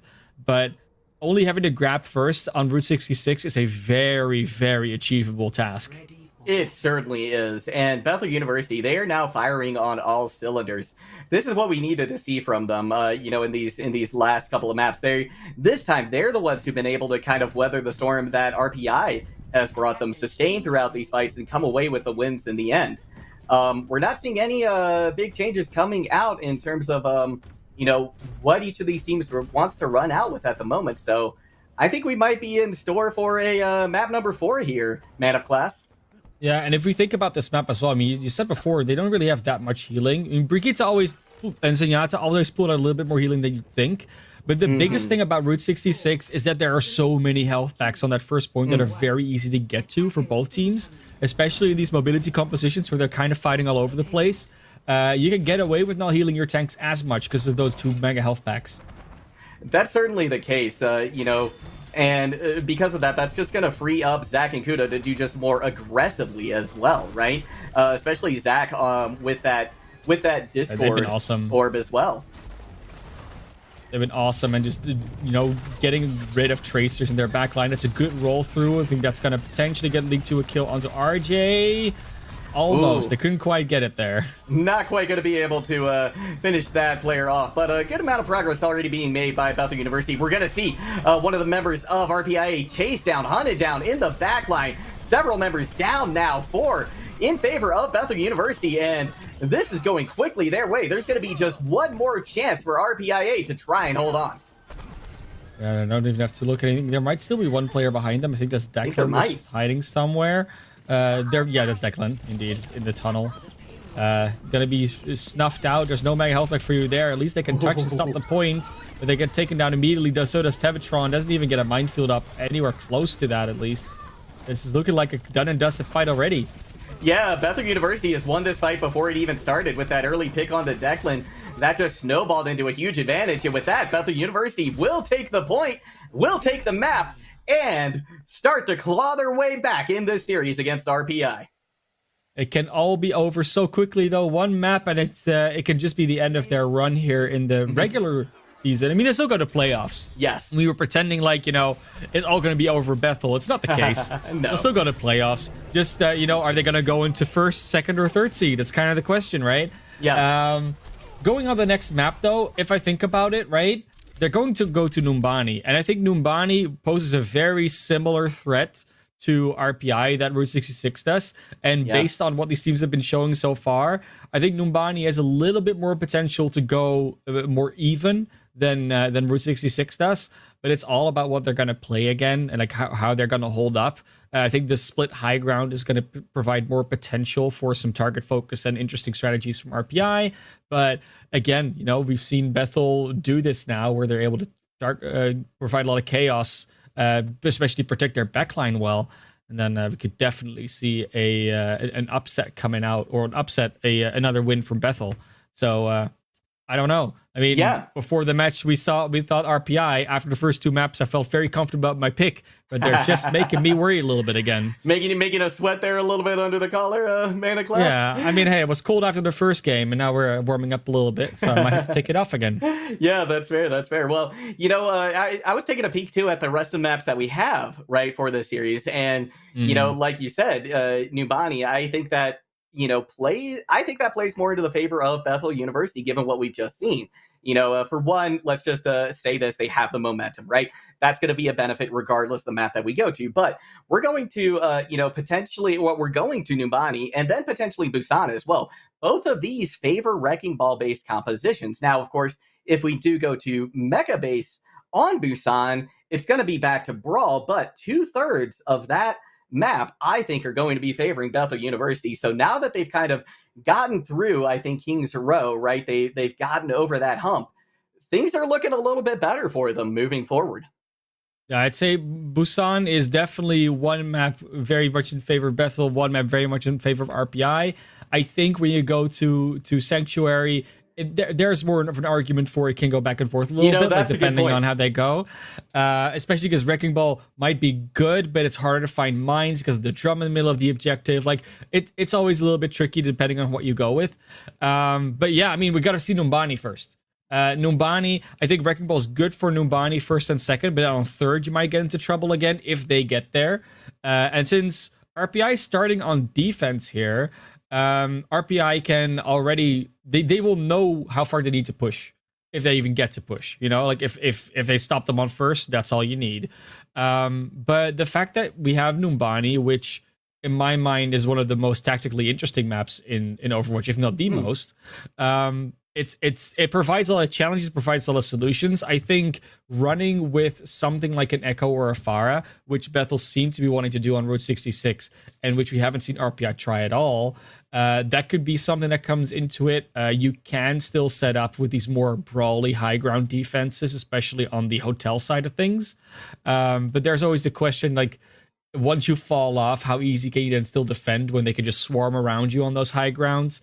You can set up one of those Ana defense bunkers on the blue hall side, above the I think that's the oil commercial pamphlet thing, the ad board side of it. Right. There's so many options here, right? And like, do you aggressively try and peek forward, or do you maybe get picked off that way? Like, it's always a big question of how you want to set up on that high ground. And then the question becomes, how do the attackers want to attack the high ground?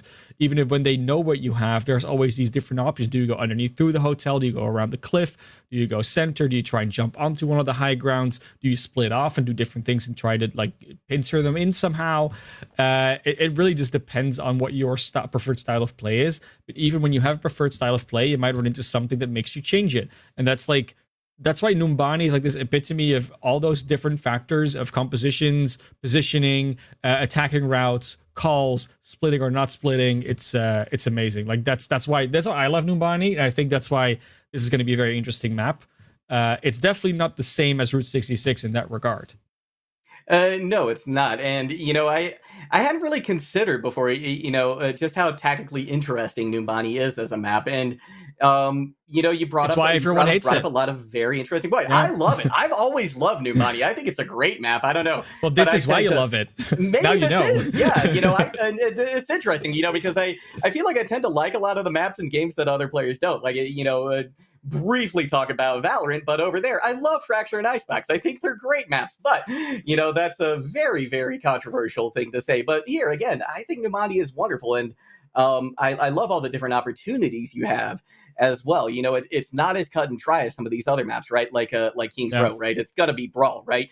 You can come out with a double bubble, you can come out with a double shield, you can come out with a wrecking ball comp, you can do 6-man dive-ish. There's a lot of opportunities. There's a lot of ways that you can approach this map, and that to me makes it very exciting, and especially exciting considering the matchup that we've got here today. Yeah, in a lot of ways, it just feels a lot like attacking point A on 2CP or point B on 2CP for that matter, whatever you prefer in terms of comparison.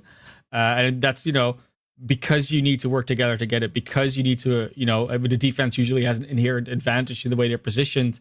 It really feels like one of those similar maps. And since a lot of people were not that happy with 2CP, that's also why a larger part of the player base isn't that happy with Numbani.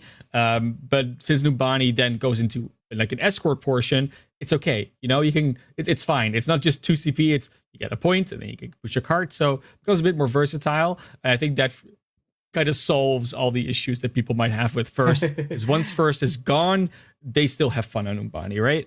yeah. And once first is gone as well, second usually follows like that, right? Like second point of Numbani, it usually just goes to the attackers pretty swiftly after they capture first point. So one thing to watch out for, I think, in this next matchup in this game is whether or not either of these teams gets to second point, how quickly they can move through it, right? Because I think that's going to be an indicator of how strong each of these teams is.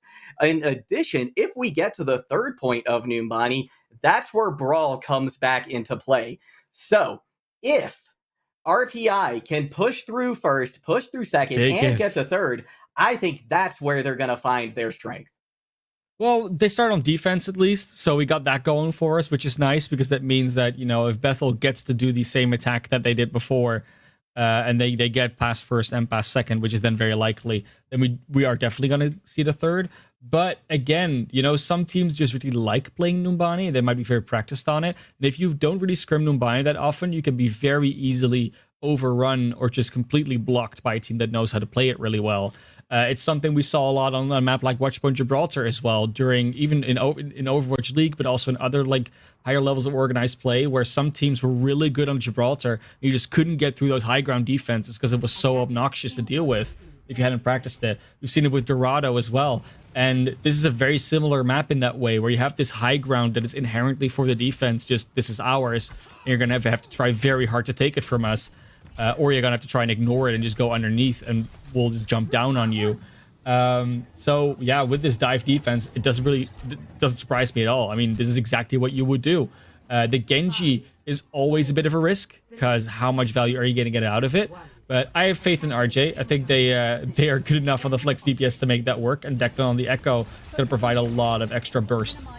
Yeah, I think, looking back to RJ on the Genji, on Ilios, I think we could say that, absolutely we can have some faith in this Genji, right? They're going to get value here. Question is, are they going to get enough value? We've got a nice flank coming up here onto the high ground. We're going to see Clipsy now trying to put a little bit of pressure into this back line of RPI, but they're getting stalled out pretty effectively. Now, taking a look over on the coast side into the main area of the fight, we've got Big J5 trying to layer in a lot of damage onto this squad that is positioned on the high ground, but right now RPI is not having any of it. They're going to hold. So what they were trying to do, Bethel, they were trying to set themselves up so they could pincer through Blue Hall and from the front to get that Ana blue position. So wherever Z-Hobo is currently holding, that was their focus of their pincer dive. Problem is, with an anti-nade and with the rest of RPI being just very aware of that, you can't really do that anymore, because they will block you, the Brigitte will stun the Wrecking Ball, anti-nade, and then it's very quickly up to the focus beam and they're just gone. So Red Ninja's going to go into that position again, but again, they know they're there. They know what they're trying to do, so they're going to provide a lot of resources to block it. That they are, but there is some backup coming in now from Bethel University. Big J5 jumps into the fray as well, but it's not going to be in time to really have an effect. Tevatron, in the meantime, is going to pick out both supports of Bethel University, and with that, RPI has another great hold going here, and to be honest, not a whole lot built up in the ult department yet for Bethel after 2 fights. And that's because they're taking a lot of time to set up. Like, they're setting up in that hallway. They're setting up to try and do a pincer. And as soon as that pincer comes in, or like semi-fails, you immediately see that the front line from RPI, especially Tevatron, is just going to go straight to the back line of Bethel, because Bethel has all their cards just thrown at, this is what we're going to do. We're going to pincer this Ana. And it's not working. And it's not working for so long that they're distracted in their front line, and their back line is super vulnerable. So Zach has had a terrible of a time as a result. Let's see if they're going to be able to do something else this time, or are they going to try it for a third time? I think it would have a little bit more potential if they were to synchronize their pushes, because right now we're seeing Quidzy go in, but in the meantime, the rest of the dive squad is being pressured now by RPI in the back. But Big J5 is going to find a pick onto Declan. That is an opening now for Bethel University. Can they turn this into something else? Z-Hobo does have the nano boost online. They are going to commit it. That's going to cause a lot of problems now for Bethel University. And they weren't able to get the picks quick enough to have an impact. That's going to be RPI holding again, but there is a pick onto RJ. Now Tevatron as well. This might not be over. Bethel University has an opportunity to push back in here. Yeah, you can tell how much it matters if Declan goes down early, right? Basically, that Echo for the extra damage is such a big problem. Bigfoot does get the early kill on the Zac here, and that can change everything, because you're not having that much healing left with the Brigitte that doesn't even have nano. And with this Echo in the way, you can have a duplicate, and you can potentially take out Declan, but it took you all your duplicate to do so. Self-destruct just at the end of it. Will not find anything aside from the Tevatron neutral kill. But they are trying to get some percentage here. They are. They've got 1 tick on the board. It's going to be 2. The third tick is going to be contested. RJ with a couple of big quick picks right off the bat. That's going to be Big J5 out of the fight. 26 seconds left to go. This is Bethel University trying as desperately as they can to get some progress on this point. But it's going to be very hard in the face of a rally now from Blues. And now that Zach's out of the fight, so is the nano boost. Oh man, 10 seconds on the clock. They got a couple of ultimates. They got to really just commit everything right now to try and get this. The Nano is ready for Zach. Let's see who that goes on as a self-destruct gets nothing, but zones a little bit at least. It is going to give a little bit of room for Bethel University to move on to a point now, but they're hit by an anti-nade that's going to cause a lot of problems. Momo, D-Mech now. Red Ninja trying to deal some damage into RJ, but not really finding the success that they need to at the moment. Big J5 goes in for a nice dive onto Declan. They duplicate the Ana. Not necessarily sure if that was their intended target. It's going to be a couple picks now in favor of RPI. No more tanks online for Bethel University, and with the blade slicing through the rest, that's going to be a first point hold for RPI. And what looked so good for Bethel on Route 66 has now been completely disarmed for the side of by the side of RPI. And a big deal again, it has to do with how different Numbani is from Route 66. Route 66 has a big platform as a high ground, like a big long stretch around the side. You can get on it from like every angle you want. It's not really high ground, it's like medium high ground. This is Numbani. There's like one staircase on either side of the high ground to get up there, which is a long one and it takes time to get to. And the top of the staircase is also very easy to guard and just be in position for. And then once you finally get to the high ground, they're very, they're high, so it's not, you can just like jump up there. And they're also very defendable, again. And because they're so split, and because it's not like this long, big platform, harder to maneuver for a wrecking ball. It's harder to just get up there as a team as a whole. They'll see you coming from like a mile away. So the defense has so much more potential to deal with anything that tries to dislodge you or tries to pinch you or tries to attack you or tries to dive you on this high ground, that Bethel couldn't just do the same thing they did on Route 66. It failed time and time again, and even though they got 80.1%, it doesn't feel like that's going to be enough. It might not be. This RPI team looks different than I think what we saw on Route 66. They look a little bit more together here, and they maybe, fix the issues that they had on Route 66. But it's all going to be told in just a few minutes here whether or not they can push through and get this first point out from under Bethel University. This is, again, Bethel University's last chance to survive here. They have to come away with a defense better than 80.1. Otherwise, RPI will take the win here and secure their spot at the top of this bracket. Early sleep gonna make Tevatron take a quick nap, but they're not gonna be dissuaded too terribly long. RJ now trying to put some damage into that back corner where all the squishy support heroes like to stand. Tevatron putting a little bit of pressure now onto Quipsy. They are down and out of the fight, but in the meantime, Big J5 with a couple of huge picks. Declan going down very low as well. Are they going to be able to survive? Do they try to push through this, or do they just regroup, even though they're only down one? There's much more ability, at least for the attack, to get on high ground and get back on it, especially when they drop down. It's going to be definitely a problem for Big J, Zach, Kuda, and even for Red Ninja because of the high cooldown of Coach Gun. So if they can dislodge them somehow, that'll be a very good start to the fight. That's a good point. We'll have to wait and see if they can do just that. In the moment, though, Tevatron not having an easy time of things. Big J5 out of the fight, though, so it is a 5v5 now. Anti-Nate hits Bigfoot. That's going to cause them to back off just a little bit. Nano Boost now committed onto Quibsy as well. That's going to make things go from bad to worse here for RPI at the moment. Nice hold coming out from Bethel once again, but RPI is regrouping quick.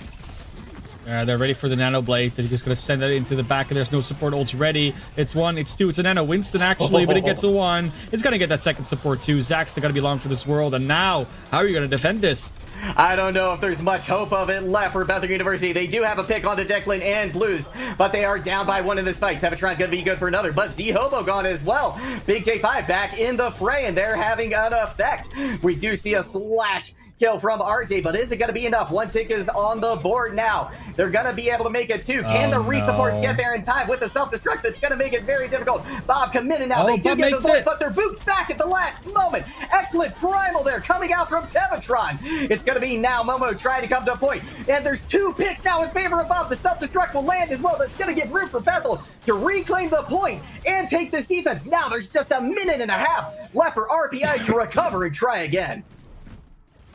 Probably the most well-placed Bob I've ever seen. I mean, it could have been on the point, but it did its job. Like, it touched it, and then it got pushed off, but it touched it for a little bit at least. and then you get just enough like that split window. I mean, we're talking about 0.4%. That is nothing in terms of Overwatch percentage ticks. So Yeah. very nice timing, like barely made it. And now it's a minute to try and get this still. This Tracer's not going to live. Yeah, so that's one pick to start it off with. And that Wrecking Ball is also looking to be in trouble as Declan goes in for the duplicate. And this duplicate could be devastating. They're going to get it onto the Diva. They're going to continue to drive into the back line. We've got the Nano Boost now committed. The sleep onto Declan as well. Going to make things hard, but Red Ninja is out of the fight. We got the duplicate still on. And now Zach taking so much damage from Tevatron, but they're going to be taken out. It's a mutual kill right there. Now we've got the fight happening on point. The self-destructs, everything going a little bit more in favor of RPI, and that's going to do it. RPI will be your #1 seed here in the Champions Division. You're looking for that one fight win, so it makes sense that you play something like a Nano Blade. It makes sense that you play a few other things that just work out your way, but it was still a lot closer than it maybe should have been on that last point. Bethel, valiant defense. Like I said, they almost pulled it back, especially with that amazing play with the Ashe and the Bob, but this wasn't enough. There was more consistent good play coming out from RPI, and after Ilios, and especially after Route 66, it was... You know, we could tell that Bethel was at least the team that is supposed to be on like higher on the top of this conference. But Absolutely. Yeah, third seed it looks like. I think that's what they're going to end on. So playoffs coming at you for both these squads, Juggle God. Yeah, this is going to be an exciting one, I think, in the Champions Division. I mean, with two teams, I think Bethel and Ottawa, really gunning for that second spot. But RPI, they're now, in my hand, the anime villain on top of this division, right? It's going to be up to the rest of them to try and claw their way back and see if in playoffs they can take down this juggernaut that is RPI. Because if the regular season is anything to be said, it's going to be tough for everyone involved. It really is, but that does it at least for this series, Juggle God. We're going to, of course, have another one coming at you after this one that will be Bay State versus UTD Esports. So the Legends Division, last game of the regular season, is going to be coming at you in, I'd say, a little less than an hour, like 50 minutes-ish. And see you guys on the other side.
Hello, everybody, and welcome back. We are here at the final match of the regular season for NECC Collegiate Overwatch. If you're just joining us, my name is Warren Juggle God Hammond, joined on the mic by LaFon. How are you doing this evening? I am doing quite well, and boy, do we have a good one here for you, Juggle God, and the audience at large, because this is going to be University of Texas Dallas versus Bay State. This is two of the heavy hitters here in this conference, two teams that are towards the top end of collegiate, full stop. And so on this one, definitely excited to see the game underway. Yeah, it's sure to be a fantastic one. Bay State sporting a perfect record right now, 7-0. UTD just taking one loss. That was to, I believe, Northwood Esports back in week 3. So both of these teams just tremendous forces in collegiate Overwatch, regardless of where you may see them. Now, this is going to be an interesting matchup tonight because we've got in the map pool, we've got a mix of some classics and some that are, shall we say, more avoided by some of the players. Yeah, well, getting a sense of obviously control for Ilios up first, and getting into this match. I mean, both these teams are extremely warm, so looking forward to how explosive they can be out of the gate. Something to highlight here for UT Dallas specifically is their flexibility and what they can kind of bring to the table as we get a look at the rosters. You can see the map pool ahead of you here. Keeping an eye out on, I mean, we're gonna look at Bay State here specifically. Neb, a very talented Brig player. So keep an eye out for that role. And then all the way through, right? Nikan obviously on support, faded as well. For UT Dallas, keep an eye out on Petal and Kashir specifically. These two are the DPS for UT Dallas, and Petal specifically can be an absolute threat, especially on Tracer or other core hit scan. Meanwhile, though, we're gonna rotate through to the game itself in just a moment, Juggle God, but definitely excited to see how well Petal can perform, especially against the firepower that Bay State brings to the table. That is certainly going to be an interesting thing to watch, LaFon. And we're going to have that started, of course, on Ilios. We're going to see which submap we head to first, but this submap provides a lot of different opportunities for these teams to showcase different strengths, right? If we end up going to Ruins, long sightlines could potentially see a sniper come out into the fray. We head, of course, over to with the big gaping maw in the middle that can showcase some potentially double shields. We may even see a Roadhog come out, one of the only places I feel like you tend to see him at these higher echelon play anymore. And then, of course, Lighthouse, where things are a little bit more open, shall we say, in terms of what you could potentially roll out with. Dive is certainly very doable, but so is Brawl as well. Yeah, I think obviously talking about these two teams specifically, I mentioned they were towards the high end of collegiate, and I stand by that. You know, these teams are extremely performant, and as a result, will tend to go to what's, quote unquote, the best, right? They don't have any of the, hero pool limitations that you can sometimes expect from some squads. You don't have any sort of, if there's something that needs to be learnt, they will learn it, and so I think as a result, we can expect to see a lot of high tempo play, a lot of dive compositions here tonight, especially moving through there. In the mirror, a lot of the times, Lukey has a spectacular wrecking ball that can kind of come into the fore for UT Dallas. I expect very much the same from the opposition in Bay State. And make no mistake about it, Bay State is the favorite team here in this head-to-head matchup. So I expect a little bit of a seesaw action in terms of styles. Likely going to see a lot of dive, may end up getting a little bit of double shield, and if required, depending on the map. I think that's going to be most of the flavor of the gameplay tonight. I am here for all of that, LaFon. Dive, one of my favorite things to watch in Overwatch, so I can't wait to see what both these teams bring out in terms of that. Really going to be an exciting matchup, and let's talk a little bit about the implications, right, of a win or a loss here for either of these teams. Now, Bay State College, they're likely going to stay on top in their division, but if UTD Esports takes an L here, they could potentially fall, I believe, to third. Let me pull up my bracket here real quick. They are currently in third. So rather, a win here could bring them in line with Northwood Esports and make for a very, very close call in terms of second, potentially even going down to map differential. Yeah, obviously, excuse me, in the head-to-head, Northwood does have the advantage there, having beaten UTD at one point. But no, we're talking about two of the top teams in this, in this conference, in this division. And so, talking top three players. In terms of playoff implications, losing here does not knock you out of the playoff contention in any Right. sort of the discussion, but it primes you for the upcoming games, you know, the upcoming upcoming playoffs in a couple of weeks. So yeah, in the sense that it doesn't matter for the standings, quote unquote, it does really want, you know, teams want to win here because it allows you to remain warm for the upcoming games. Even if the scoreline itself is not relevant, the performance you showcase on the map is. Yeah, that's very true. And in addition, you know, this is going to be the prime material that these teams are going to be reviewing over, right, as they're moving into the postseason. These last few matches, right. So regardless of how this goes, I think this is going to be a very important match for Bay State and UTD to take a look at moving forward. Because, yeah, like you said, just a couple of weeks until the playoffs and when things really start to heat up in this tournament. Get a quick look at the early get a quick look at the early compositional selections from these teams. UTD dive composition. This is actually their normal run for Ilios. They open up with the Winston Diva.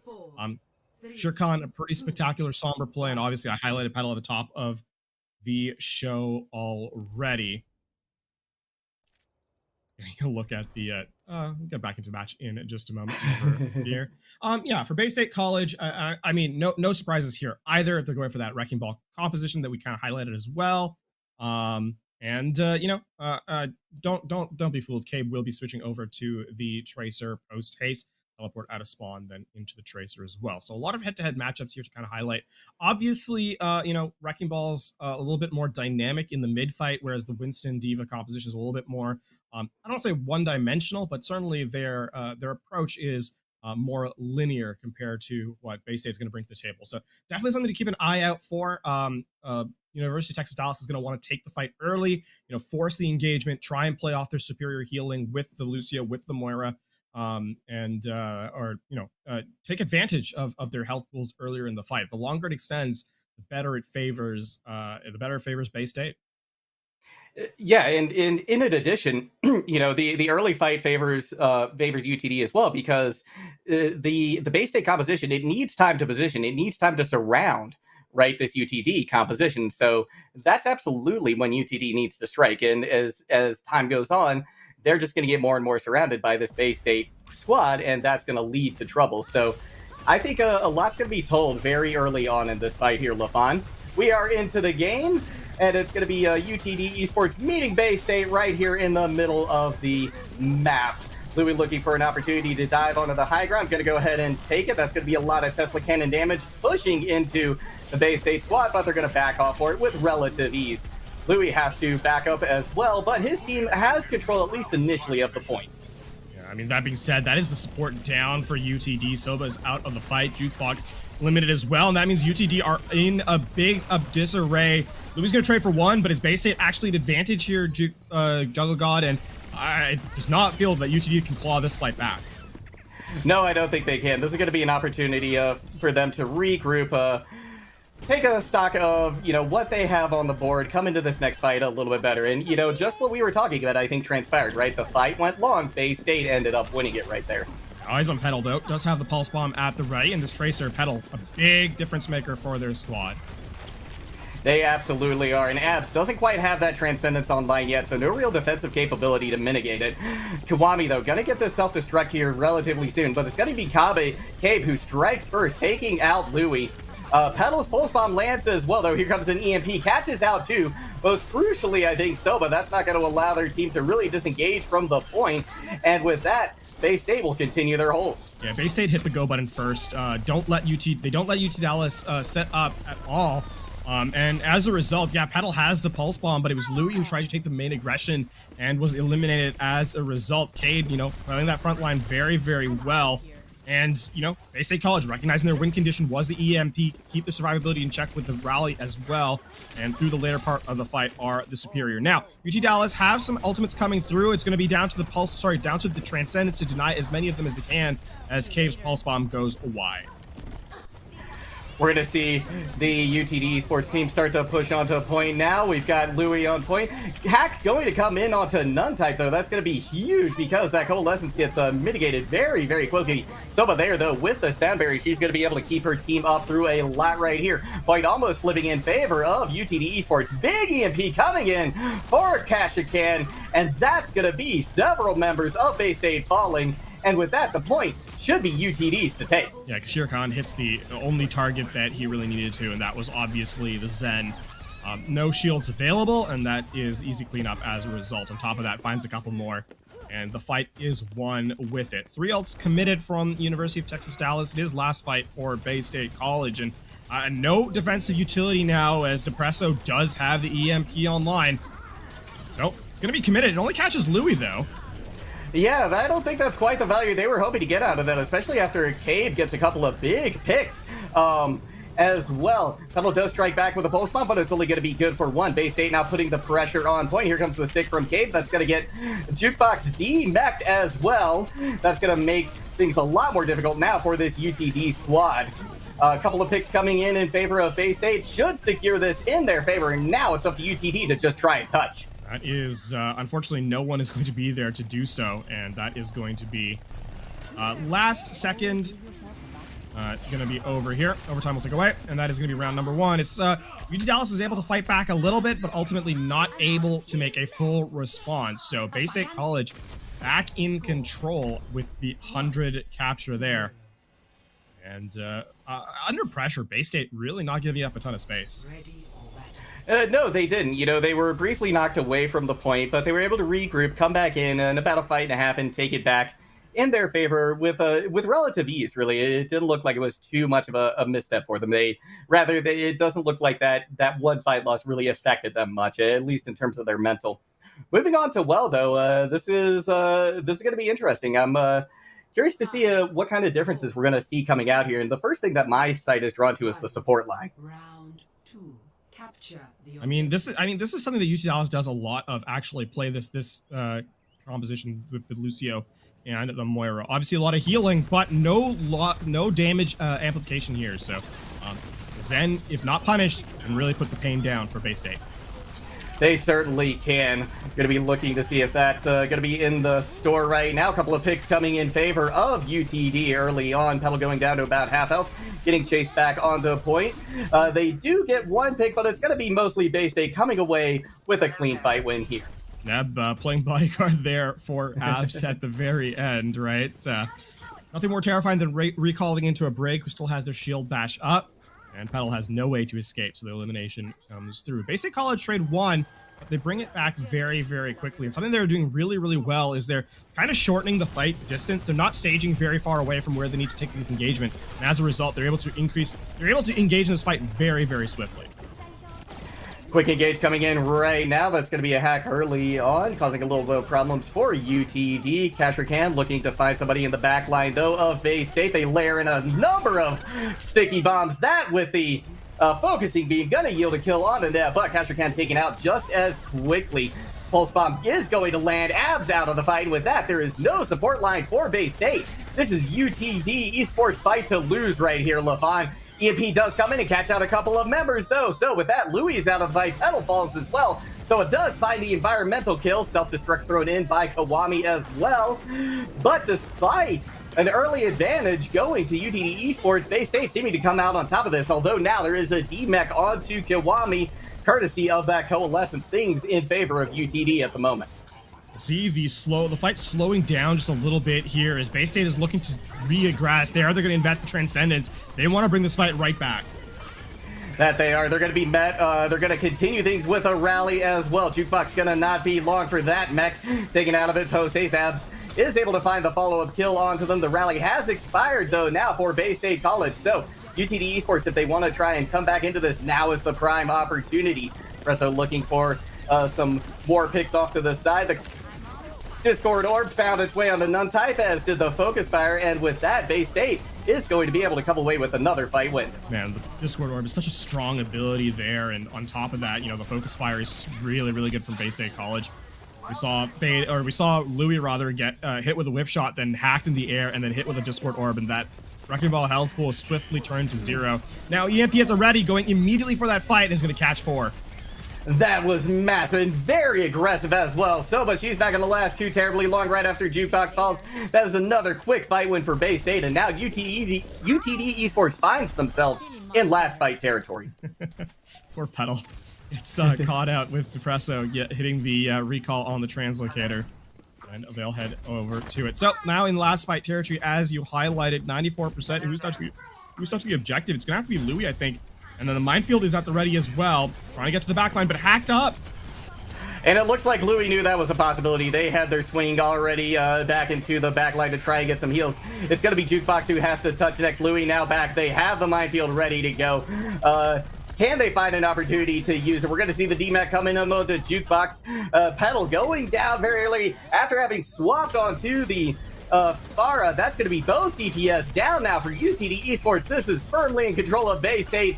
They will be able to come away with this sub-map win and the map win to take themselves up 1-0 here in this matchup. And you could really see why Bay State College is making a case for them being one of the best teams in collegiate. Again, University of Texas Dallas is not a bad team. A reminder, they are top 3 here in this conference. One of the better teams just in general in collegiate, and yet Bay State managed to make this map look relatively easy. So still, life definitely still in UT Dallas's situation here as they look to kind of bring this one back in the upcoming series or upcoming map in the series going forward. Still, really impressed with the cohesion and how quickly Bay State is able to respond to whatever University of Texas Dallas throws at them. Yeah, I think that sums it up really well. Bay State, they look very confident when they're executing their own strategies. They've got the tempo on their side. And then, the few times that they are finding themselves caught out by this UTD squad, they just as quickly regroup, come back in just as strong, and retake the point, retake control of the fight, whatever it may be. Now, we're going to be moving on to Kings Row, Lafon, and this, one of the most practiced, one of the most storied maps in Overwatch. Likely going to see Brawl come out here today, but could be one of the only times that we do. Yeah, certainly, it's certainly a possibility. I do know that University of Texas Dallas, which we have more information on, just simply by virtue of having been able to watch them more, do have the capability of playing, that May, rush style. They've done it before. Have clearly showcased that they're willing to play Lucio more frequently. Soba has, for the most part, been on Lucio specifically, and obviously Nun type filtering in with the Moira as a result. So the personnel is there. Now the question is how does Bay State respond to that? We do have a side swap as UTD will elect to defend first here, as is their choice. Nonetheless, I think one of the things to kind of highlight there is that the composition mechanically, I think University of Texas Dallas is right there in the mix, but in terms of their approach, it was a little scattered. And Bay State was able to find those pressure points that when you attack them, it kind of causes UTD to fall apart. So I think one of those specifically is the hack onto Louis. They're not expecting the Wrecking Ball to not be able to engage as cleanly or as quickly. And as a result, their tempo just falls all apart. So how does UT Dallas respond to that? That's the question they have to answer, because the main tank is a massive pressure point. And if you're not even able to engage, University of Texas Dallas is going to be in a world of hurt in this series. They certainly will be, and given that we are moving to Kings Row, we're likely going to see both of these tank players opt over to the Reinhardt, and Sombra less common as well. Now that's going to be all thrown out the window, of course, if they both run something like a Wrecking Ball composition or something similar to what we've seen here before. But I think the point still stands, right? If they can isolate the main tank, Louis, if they can somehow negate his effectiveness, right, either through a well-placed Maywall or maybe a nice flashbang from a Cassidy, then they're in the same exact situation that they were when they were on Ilios. Yeah, that's fair. We also get our first hint into what composition Bay State is going to run on this map, like a more concrete look beyond our supposition, and that is in fact the fact that it's Mikan stepping in as a sub for Neb. Neb is primarily a brig player for the squad. Mikan comes in when they need a Lucio or a Mercy, and the fact that we're going to Kings Row means that a Mercy is more likely here. Also Forgotten stepping into the DPS role as well.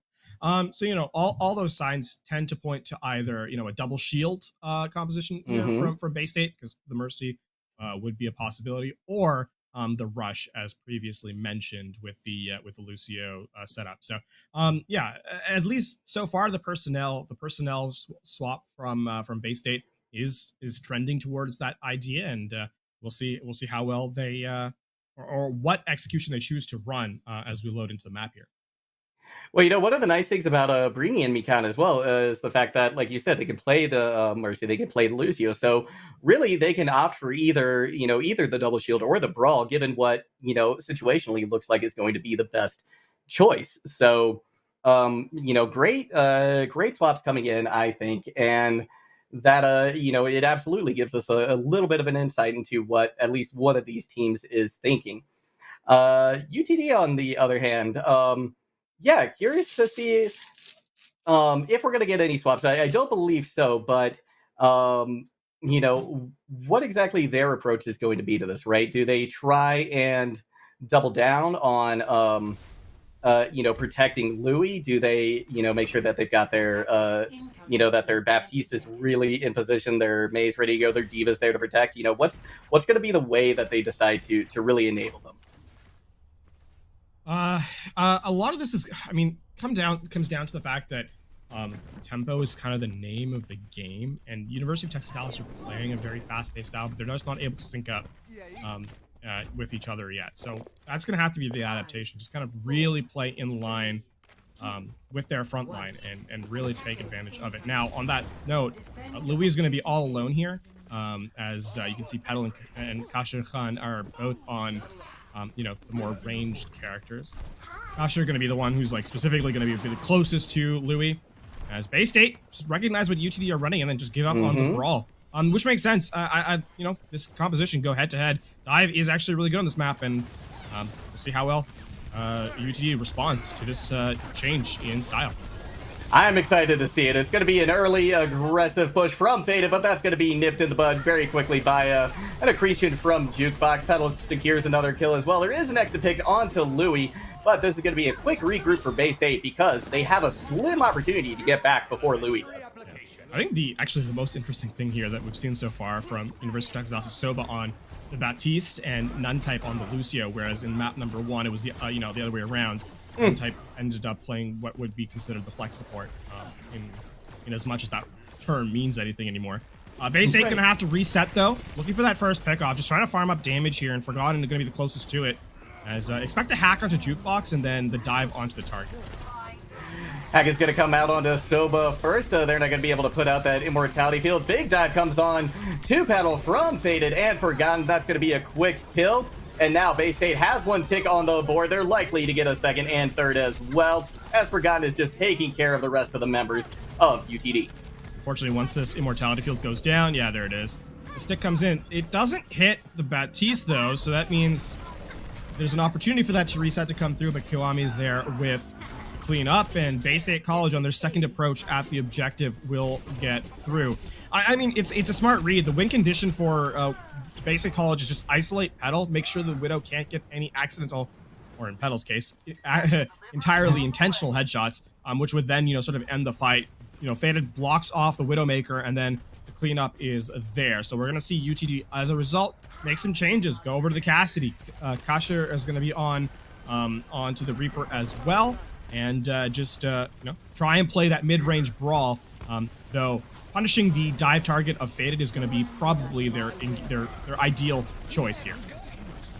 We're going to see a hack come in onto Jukebox. There's a self-destruct as well. Not going to find any damage, but there's a lot of damage being done to the UTD backline and front line. Both are going to fall. Soba barely able to get that immortality out, but it's only going to save a handful of her teammates, and only for so long. Bay State continuing to plow through King's Row. Just isolating targets, and eventually Petal's going to hit them, but it's not going to survive for very much longer as the cleanup comes in as a result. Here's the problem. UTD are not playing as a cohesive squad right now, and they're being forced to use ultimates just to get out of spawn. Trying to recontest this objective here. Jukebox gets hacked out of the Gravitic Flux. Oh, that is a massive hack in favor there of Bay State College. They're going to be able to push forward to this point. 1.26 meters separating them from success. Here comes the EMP as well. It's only going to catch out Untitled and Louis, but that may be enough. Louis does find Faded though, and now Untitled has committed the sound barrier. This is UTD Esports putting up a phenomenal defense here. They're going to be able to take Abs away from the fight as well. Mikan, the only heals left. They've got the sound barrier, but they're going to hold on to it for next fight. That is a big pick, actually. I think the biggest part of that is the fact that Bay State College was able to survive, University of Texas Dallas was able to survive the EMP with only one player getting hit by it. Sure, it dismisses the Ant Matrix, but ultimately having the rest of your abilities, specifically the Immortality Field, is a massive boon for UTD, so you're able to reset. Now, Bay State College can have to play quick off the set port ultimates because that's all they have to their name. We're going to see a quick dive in from Faded. Now it's going to be Abs trying to keep their team alive with this Coalescence. They find a couple of picks in the meantime as well. And despite an early pick in favor of UTD Esports, not even the Death Blossom can bring them back in this fight. And Bay State will cap. That is indeed it. The Coalescence aggressive just to put damage and healing down range, and they isolate Petal. And even though Petal gets one for their trouble because the Cassidy is taken away from the engagement, no one can support. UTD tries to force the issue, get into the front line, and the Coalescence just gets so much more value. Now, Bay State College, they have to dodge the Gravitic Flux and the Earth Shatter, but I mean, they have the tools to do so, especially with Forgotten here on the Pulse Bomb. Keep an eye on your backline, because the Tracer's going to be there.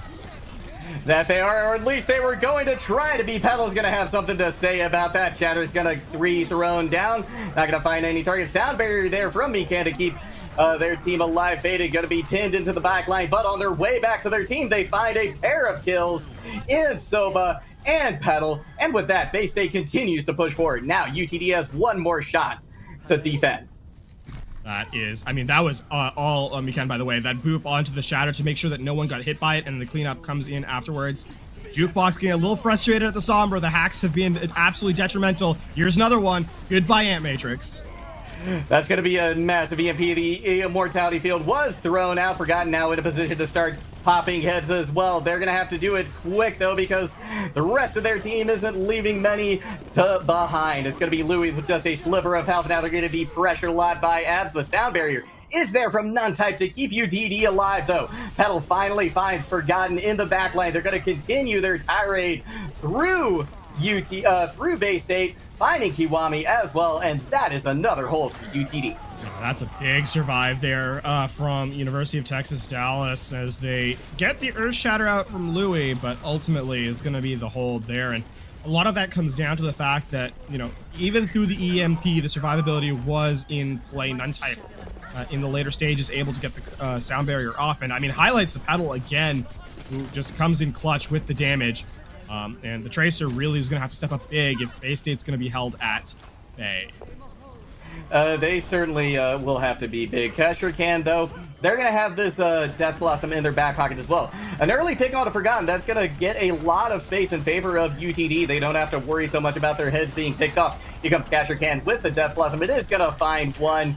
Not as many as you might normally see, but it could be enough to get the job done. Kiwami throws in the self-destruct now back onto point to try and clear a little bit more space for the team to push up. And in that time, Forgotten's able to take a pick onto Louis. Mikan uses the sound barrier now aggressively to allow Bay State College to continue to push forward. The Primal is going to be successful in knocking Jukebox off the map with courtesy of a little help from Mikan as well. The Pulse Bomb will stick. That's going to be Jukebox out of their mech, out of the fight. Forgotten looking for a few more victims in the backline. Abs still continuing to push forward with this Coalescence, dealing so much damage into UTD Esports, but they're doing a phenomenal job of holding on here, LaFon, for the last few seconds here. 42 on the clock. Can they hold it for any longer? It looks like Bay State has the kills now to push this in towards victory. That is going to be the capture here, but this is going to be it's going to be close to the overtime there, as it's going to be down to the last 30 seconds. I don't think they'll actually force the overtime, but into the 27 marker. So Bay State College, despite being very swift on that first and second objective, gets stalled out quite significantly on third. And University of Texas Dallas, they don't get the full hold that they're wanting. But I think they'll be pleased with the time bank they were able to reduce on this third stage for sure. And I mean, for UTD, right, the big thing that they kind of had going for them on third, beyond the spawn room advantage, obviously, is the fact that we're able to isolate members. I think Forgotten specifically comes to mind, as several fights in a row was the first pickoff. So UTD finding those pressure points and making sure to exploit them, where in the previous map they really couldn't. Yeah, that's an excellent observation, and I'll be curious to see whether or not they can continue to exploit that weakness now that we've swapped sides. Bay State College going to be coming out once again with a brawl to start things out, and UTD, if anything's to be believed by Spawn, rolling out with what they were before as well. Looking forward to this one. I mean, Bay State College are the team that want to try and force rush, right? But right. University of Texas Dallas, I think their strength really does lie in the mobility. So we'll see if they make that adaptation. But as of right now, it looks like the scouting came through. They're going to switch Louis over to the Reinhardt. It'll be a lot harder to find value here if you're Louis, on account of the fact that you don't have a Mei. And while there is a lot of damage on UTD's side, Bay State has the advantage of being able to section off the front line. They certainly do. But if UTD is able to weather that storm, then they're going to have so much frontline damage. It's going to be a problem for Bay State. But with Louis down first and Nuntype following shortly thereafter, this is going to be a very quick reset back in the spawn for UTD. Kashir Khan actually gets over to the Mei, but some of these walls are going to be a little bit more beneficial than others, and Bay State is going to make sure that no one can support the Mei, and that's going to be the elimination as they hit the spawn doors. And UTD are forced back to the drawing board. Yeah, Bay State College do not allow... Oh, poor Nuntype. Oh, no. That's, you normally see these Mei walls isolating a Reinhardt, and it's rare that a Lucio gets caught out, and it's even rarer that happens in spawn. Major heads-up play coming out from Bay State. I think something amusing is you can tell these two teams definitely have a lot of experience scrimming against each other. You see the banter going through from both squads. But Iceland Petal definitely has a Dragon Strike already, but that's a big shatter, or big pin rather, and Louis and Jukebox are both out of commission. Yeah, that's going to be Jukebox down and out the Immortality Field, only saving them for so long. The Blizzard from Cave going to isolate several more members of Bay State, and now it's just, or rather UTD, and now it's just up to Bay State to clean them up. I think the big thing here is that Bay State's been winning these fights so convincingly that University of Texas Dallas has really not been able to exit their spawn room in any meaningful way. They get as far as Mandata, and then the fight just ends. As it comes down to it, because University of Texas Dallas on the entry are taking so much damage. They had to go look for the shatter here. We're going to see a fast rotation through the hotel from UTD Esports into the backline of Bay State, but they're going to quickly pivot. Kasherkan out of the fight already. Sadberry committed by Nuntype to see if they can stymie some of the bleeding. They can do that and more as a couple fall on the side of Bay State. Beta now going to see if they can out Reinhardt Louis, and in fact, they will be able to this time around. And what was looking really promising for UTD has fizzled into nothing. Strange decision there from Louis to try and pin back. UTD are also not out of this fight, or at least they don't seem to be. They didn't get frozen up. Here's the problem, though. I mean, UTD are kind of losing out resources. There's the Kasha Khan's Blizzard getting denied. Yeah, beautiful eat there from Kiwami. They're taken out of the fight, but not after they have had a significant impact on the result of it. Despite several members of UTD being able to come back in, I imagine they were waiting, they were expecting a snowy welcome, and there was none to be found. That was a strange force from University of Texas that has uncharacteristic performance from them in that engagement. Very harried and awkward, really. I mean, especially with Louis kind of running away from the fight and getting punished by Faded. Now, Bay State College, in the last minute of play, are going to have the Blizzard online. Forgot to see if they can use that speed boost to get around the Maywall to find a Deadeye target, but they're not going to be able to. Abs already out of the fight, but Kasherkan has been traded out. Petal gone as well. There's no more DPS for UTD Esports. And now with just 30 seconds left to go, they're going to have to reset fast if they hope to have another full attempt at this point. I mean, they're not going to have another full attempt as they get the kill on to the pilot as well. One tick gain, but that's not enough to keep the map going. It's Kasherkan now switching over to the Doomfist. They're playing for these final blows. Unfortunately, UTD just don't have the personnel left to truly contest the objective. And no, it's going to be very rough going for him, especially now that Kasherkan is out of the fight. 3 seconds left to go. Louis will be able to touch point to trigger overtime, but they're going to be caught in a very difficult place right now.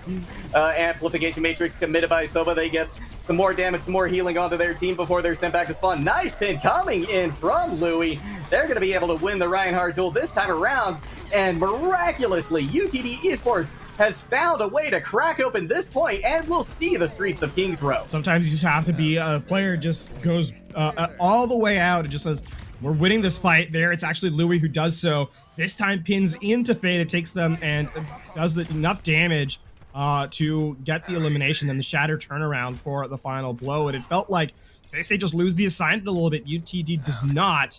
And we now get to continue onwards. That being said, it's only 2:10 left on the clock, and this is not going to be an easy way forward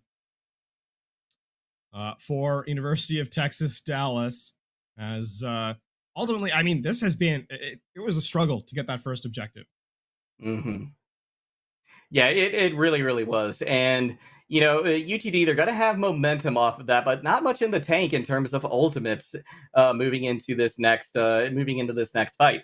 Whereas Cave, for the side of Bay State, they're going to have that Blizzard, and you can win a fight with just that one ultimate. So this is going to be tough moving forward for UTD. I think fortunate for them, they're going to be able to push past Arches, which is such a stronghold for the defense.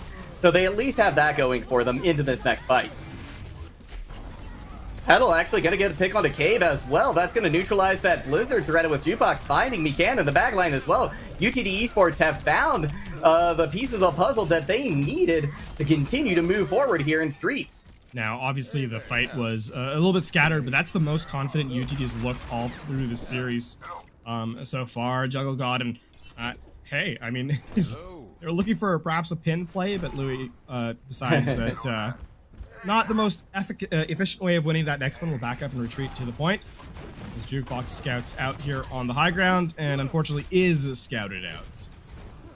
They're going to have to back up post-haste. They go down to about half health. In fact, they're not able to get back to the team just yet. Team's going to have to come to their rescue. Kasherkan goes in for the Meteor Strike. Gets pedaled down very low, but not low enough to take them out of the fight. It's going to be now another pick in favor of Bay State College. Louis is able to find Mikan, but I'm not sure if that's going to be enough to really swing the tide in their favor. A minute left to go here for UTD Esports. They're still fighting this one out. Forgotten is going to go down. UTD is going to find a little bit of an advantage here. Now they're going to try and push it. Maywall comes up to try and isolate the UTD, but it doesn't quite do that. And Amplification Matrix committed as well. Just a few meters left to go. Shatter thrown out by Faded. Not going to find anything. Here's a Dragon Strike as well to get a little bit of space for the Bay State squad. And they get that and more as Jukebox is out of the fight. 30 seconds left to go. The Shatter once again blocks. Charge comes in from Louis, but the sound barrier was massive from Bay State. It finds everybody. None types find several for UTD as well. And they're going to be able to ride this potentially to victory off the back of a handful of kills onto Bay State. We will get to see the third phase of Kings for UTD as well. That is going to be the last phase of Kings Row, as Kasherkan has actually been a big part of this. The survivability of the Doomfist has been remarkable, aside from that one fight outside the Meteor Strike. And I mean, now University of Texas Dallas need to pull magic out of the ether. The Deadeye has not gotten value so far in the round, but we'll see if Petal can make it change. Well, not this time they won't. Forgotten comes in with a Storm Arrow, and that's one player down already. And that almost ensures that it's going to be an overtime finish if UTD Esports is able to finish this Maplathon. So with that one pick, they were able to really turn the tides in a big way in their favor. Minute left to go, but there are some tools on the side of UTD. Fortunately, it is not going to be their advantage, even with those tools that are available to them. As Bay State College has gotten right back up into the thick of things as well. They honestly going to be the primary difference maker here. The Blizzard can just slow things down tremendously. Self-destruct utilized to gain a little bit of room for Bay State. Kawami gonna throw theirs out as well, and it's gonna be the picks coming in for Bay State this time around. 30 seconds left to go. UTD Esports has to come in big now. Here's the big thing, though. Bay State College uses the self-destruct and the Blizzard, so there is potential to get one fight left here for University of Texas Dallas. State College, I mean, they're holding the close hold here, and Abs and Faded, I think combo for a big difference maker if they can get the Shatter down range. Oh my gosh, this is tremendous. Kiwami already demexed, forgotten out of the fight. This is potentially an opportunity for UTD to come back in this. Meteor Strike does land on a Mikana as well. Louis now charging forward. They're going to be able to find the pin on the Faded as well. Overtime Wick almost goes down there, but UTD touches in the nick of time. Couple of picks, though, now coming in favor of Bay State. Abs able to connect for one, as is K, but they go down very quickly. Forgotten with a nasty shot onto Untitled. Another onto Silva. That's the entire backline of UTD Esports down and out. It's just going to be up to the DPS and the tanks to try and make something happen here in the waning seconds of this match. It's going to be Louis' shield going down very low. The counter charge is in there. They're going to have to see if they can find the Shatter. They try for it, but it's going to be Cave on the Bastion in the end who mows them down. And with that, Bay State will take their second map. That now puts them one map away from total victory here in the regular season for Bay State College. Looking for that perfect record specifically. A highlight from Moira, unfortunately, is despite all the other spectacular plays, it is going to be the Coalescence that opened things up. No, I jest. Abs actually did a really great job here. And I mean, this is what I was highlighting, of course, in that final fight, right? That was really the only ultimate they used in this engagement. That Coalescence, just sectioning off that front line, trying to support the rest of the team. There was no way for University of Texas Dallas to retreat and support. And so just the damage throughput there that pierces through any barriers that are on the field gets a ton of value. So ultimately a really great job by Bay State College. And coming into this, we highlighted Bay State as being the team that is likely going to have the victorious position. And so far they have not disappointed. No, they haven't. We're going to wait a few minutes, though, to see what could be the exciting conclusion of this matchup, as we are going to throw it to a short break. Don't go anywhere. We'll be back in about 5 minutes.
We are back and we are headed to Route 66, LaFon, for our third and what could be final map today between Bay State and UT Dallas. It's going to be an exciting affair here. We've got a sub coming in as well already for Bay State. Neb coming back in for Mecan. And I mean, that means that we'll likely see Brigitte step into the forefront for Bay State College as a result. Neb, I wouldn't describe Neb as a one-trick by any stretch of the imagination. However, when they're in, they tend to play specifically that hero. So, not really a surprise. Dive is very popular on this map. Oftentimes with the Sigma, so you usually see the Wrecking Ball Sigma. We'll see what these two teams kind of bring to the forefront. I will say that obviously University of Texas Dallas has been more dive-centric through this series this far. Even on Kings Row, they were more willing to go to the Wrecking Ball. And since then, it's been a little rough for University of Texas Dallas through 2 maps. It has been. They've struggled a bit on Kings Row, most notably on that first point. They were eventually able to crack it, getting all the way into third, but it was good to see them get a little bit of a wind behind their sails there, and hopefully they'll be able to continue or carry that into this map as well. We're going to see UTD on defense with a double bubble to start things out here, LaFon. Yeah, this is actually really interesting. We'll see how well this kind of goes through. Keep in mind that obviously with the fact that the Zarya Winston are going to be playing on the low ground, Peel is going to be a little bit more limited for the supports here. So Sobo's going to have to work overtime to keep Nun-type alive. And it really does mean that at points, Kasha Khan is going to be the one that stays really in isolation the most on these flanks. Yeah, it's going to be a solo affair for them most likely, and one of their primary targets is going to be Forgotten on this Widow. Forgotten not content to just stay Widow in spawn. They're going to start to push it throughout this map. Certainly a very good pick here. Gonna see an engagement now from Louis. The bubble there from Jukebox to start and build up some of that charge there. It's gonna be Forgotten, taken out by Petal this time. Petal winning out that sniper's duel. And with that, it looks like Bay State's just gonna wait a little bit before they decide to push in any harder. A bit of an interesting adaptation here now. Actually, Spaded goes over to the Roadhog, and Neb is gonna be on the Baptiste. So, even as they kind of highlight the Wrecking Ball composition early, they decide to switch just before through. Now, Faded on a mission will find another player, and Petal will not win the Widow duel this time, or the Sniper duel this time, as a Roadhog ruins the party. So Bay State College will continue to move the payload forward, despite the map being roughly flipped here. Yeah, this is a really unfortunate, I think, position that the UTD supports found themselves in. Caught between Spawn and that moving cart that's already under the power of Bay State. But it's going to be Kasherkan and Louis both striking back with a vengeance, taking a couple of players out of the mix. And so maybe things aren't quite over for them yet. Kate going to deliver a pulse bomb. That's not going to find a kill this time, just content to do a little bit of damage. In fact, it doesn't even do that. It just gives energy over to Jukebox. The Zarya is going to be a real threat midway through this fight. Nine-type with the Nano Boost going to be on a line here in a moment. So Eyes on Louis, Winston should be a real threat in a second. That they should be. Huge hook comes out onto Soba. That's going to be the Nano Boost delivered to her instead. Now we've got a raid boss putting in a ton of damage to Faded. They're not going to be able to stay through it. Kiwami comes in with the Gravitic Flux to see if they can turn things around. Nice accretion kill on the Petal on the top there. And in fact, UTD is able to do just that. Yeah, that's a reaction in Nano Boost to keep the Brig alive. And hello, Abs. Who's the one that's coming out of spawn? No. What? Yeah, that's how that should have gone. Ab's getting a little cocky there. Tries to hold the spawn door, and Petal says, "No way am I falling for that one." Oh, the flank Yada doesn't strike this time around, but you gotta give props for the attempt. I gotta say. We're gonna see Cave now getting booped around a little bit. Faded goes down very low. They get an anti-nade landed right on them. That's gonna make them disappear from the fight. Soba there, she's gonna deliver that final blow. Now, Bay State try to push forward once again. We've got to gotta catch several members. That's gonna be a nice fight win there for UTD.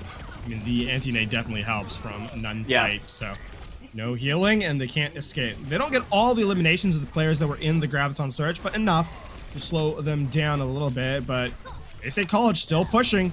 And that pulse bomb, though it goes wide, is going to deal a little bit of damage. That it is. More damage incoming as well, courtesy of this whole hog. It's going to find 2 immediately. It's going to be Transcendence committed as well to ensure that that Faded stays up.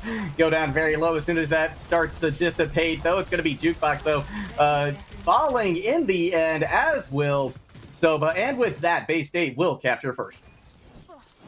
There is slowed down tremendously, though. University of Texas Dallas are able to really put the hurt on the aggression from Bay State. Part of that, obviously, is the fact that Bay State don't really take a cohesive fight until the very end, and part of that, obviously, is good execution.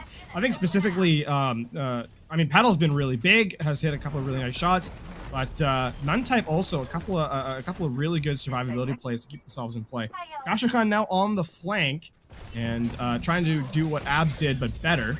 And this time he's on a class that's a little bit more suited to playing here. Yeah, just a little bit. And oh, look at that. Gonna take Abs out of the fight as well.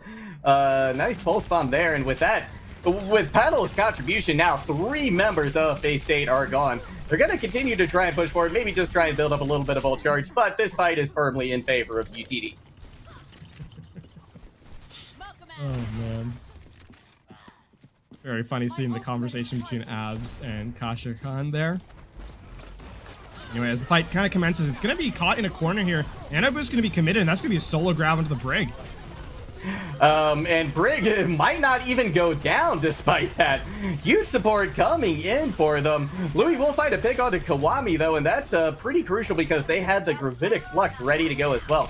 Cave now in the back line once again, looking to see if they can find a victim via this pulse bomb, but don't even need to expend it to get a pick.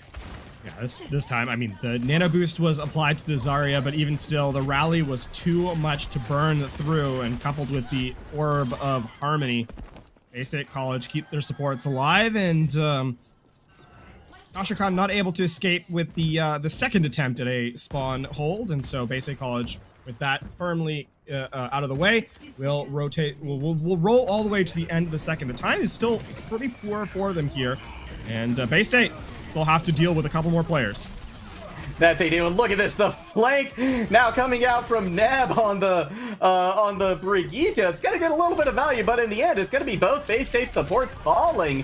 40 seconds left to go now for them to capture. They will get the picks that they need, but they're doing it in exciting fashion here, LaFon. Yeah, definitely style points here for Bay State College, as they sure, they may not be, winning the fights perfectly cleanly, but they are definitely in places you don't necessarily expect them. No one expects the Zen and the Brig to be on a flank, so... Yeah, if the solo Zen flank didn't work, just put another support back there for it, right? Might as well give that a shot. Fight breaking out, though, now on point. It's going to be Abs having to commit that Transcendence maybe a little bit early. Unclear if that was even necessary at that moment. Could have been a fat finger, but they're going to start pushing forward now. Pedal trying to hold things down. They've got the Bob ready to go as well, but it's committed right before the hook lands as well. Crucial timing coming out there from them, but that's just going to mean that Bay State continues to push forward as well. Nuntype finds a kill before they're expeditiously taken out of the fight as well. UTD Esports going to have to back up and spawn. They've got one more shot at defending this point. There is a minute left here, so this is going to be the final fight no matter what. Fader's just holding for a hook, and unfortunately picks the one target that cannot be one shot coming out of spawn. Yeah, but that's going to be a rally popped on the heels of that as well. Both of them being expended at this point. Faded, going to see their whole hog cut short just a hair. Going to be Transcendence committed as well by Nuntype to keep UTD Esports in this. They found a kill, a pair of them as well. Make that 3, 1.6 meters left to go. But this may be where this Bay State squad stops for the moment. A little under 30 seconds left to go. Neb continuing to push. Abs is committed to Transcendence now. They're going to try and take this all on their own. It's going to be enough time bought, though, for several members of Bay State to potentially come back in this fight. Kasherkan does find Neb in the end, but Abs is still alive and finding value. This Zenyatta cannot be stopped. It's going to be Kawami now committing the Gravitic Flux as well. Several members caught in it. Pulse Bomb not going to stick, but the damage will still be done. And with that, Bay State is looking primed to cap in overtime. That is going to be the full 3 points taken. And I mean, really, Abs is a big hero play, or a big hero part of that, actually. Obviously, the damage being dealt, the Transcendence, keeping a couple of members alive. And then, what more can you really ask from your flex support? Survivability, damage, and healing. As Bay State College will roll through. Add to that Pulse Bomb, and yeah, you have yourself a winning recipe for sure. It's now UT Dallas will have to complete the map. Again, this is a match point here in the series, as it is going to need to, I mean, UTD will need to complete the map and then head to the attack a second time around, but not to get too far ahead of ourselves. We'll see how well they do on first. We're going to get a little bit of an insight now into what Bay State is contemplating using for their defense. They don't want to stray too much from what worked for them on attack, it appears. And with Forgotten on that Widow, it's going to be up to, I think, Petal again to potentially neutralize that sniper threat once they see exactly what Bay State is rolling out with. Yep, getting a look through. I mean, here's the thing. This is where we're going to kind of continue to see what I would describe as just the expected compositions these two teams play. Bay State, you know, willing to have a little bit more flexibility. Faded, obviously, a really good Roadhog, but this is really a case of, you know, you're good at these compositions. Why change? Yeah, exactly. You know, it's going to be the same map, similar geometry, just facing it from a slightly different perspective. Forgotten takes a little bit of early aggression, but they're going to weather it fairly well, just to take a little bit more defensive positioning as UTD starts to push forward now. Going to be Petal finding Cabe in that hallway underneath, courtesy of a little bit of help from Nuntype as well. That's a nice early pick for UTD Esports. They don't have that flank that they really have to worry about, but Faded is going to strike back on Louis, so now the main initiation tool for UTD Esports is gone. It's going to be up instead for Jukebox, and perhaps even Petal to try and start something out for them. Nebonabs go down fairly low, but it's in fact going to be Forgotten who falls first against two Nuntype, the sniper from the backline. It's going to be clawed back by Bay State College, who have decided to actually fully utilize their movement abilities here, not just play for the instant the instant clever plays with the Tracer and beyond, but Bay State will roll it back to the spawn doors. UT Dallas will have to get a full-on reset here, and I mean, Abs is significantly ahead of the competition in terms of resources. Look at that. Transcendence on a line already, and I think that's first in the lobby here on this half of the map. Yeah, it certainly is. But Kiwami and Faded aren't too far behind them either. And if that Flux gets online, well, they don't even need it necessarily to win this fight, as Forgotten has already found two. Both DPS for UTD, nowhere to be found. That is going to be a quick reset for them. Abs is just, take a step forward. You know you want to. I get a little pulls out the wrecking ball in the open there, and that's going to be a reset yet again for University of Texas Dallas's. Kiwami actually uses the Gravitic Flux to no avail, but the fight was already over, so no harm, no foul. And UT are forced to deal damage from within the safety of their own spawn here as Bay State turns the heat up. They're really putting the pressure on right now, but they're going to have to withstand the pressure coming out now from this TAC visor. One pick found, Forgotten out of the fight depth, and Soba both using the rally now to try and keep their teams alive and in this fight. It's going to be Kiwami who finds a pick onto their doppelganger, though. And with that, Bay State College and Cabe's huge 2K pulse bomb, they will hold once again. And I mean, now time is of the essence because it is running out. Bay State College only have to defend for 1:13 to end this series. There's the roll through. Still not enough to fully eliminate the Zen. It takes two more players showing up. But Bay State College will finally lose their lead. This Petal gets set way off the map. Goodbye, Duplicate.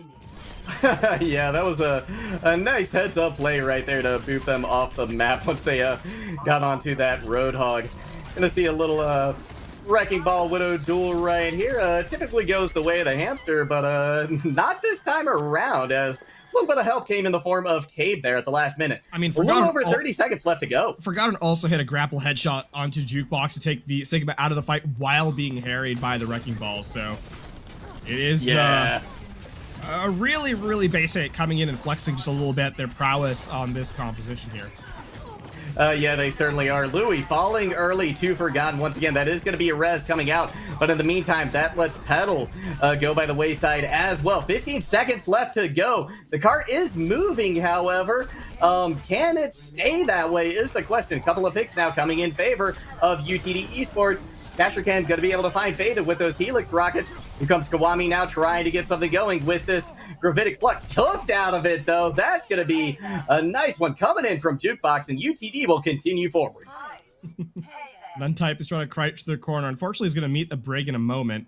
And might just be a little bit more deadly than you were expecting. Nope, there the shield comes up. So Bay State College are going to try and recollect themselves as they try and prevent this objective from moving forward. Jukebox gets hooked in, but survives for the moment. Not much longer. Bay State now in a 5v5.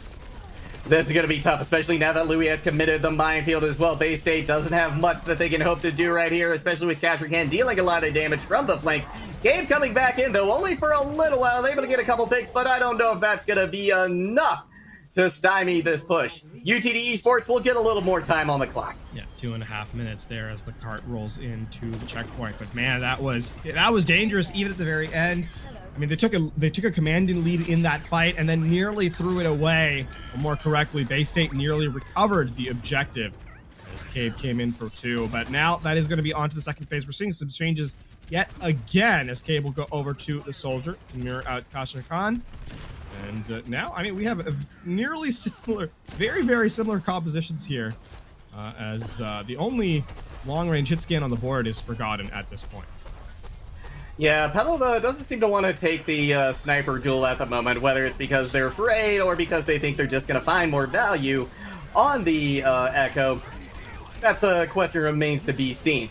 Soba going to be giving quite the boost to their team, briefly pulling out the Glock, going into Murder Moth mode. Petal, though, getting the final close. And with that, UTD Esports finds another fight win. Still, it's not over yet. You can see there, Petal will chase down Forgotten, takes the grapple to the sky, and will whiff and put themselves in massive disadvantage as 2 more players show up. And yeah, Bay State College have been forced to retreat just a little bit as they are in the wrong spawn entirely.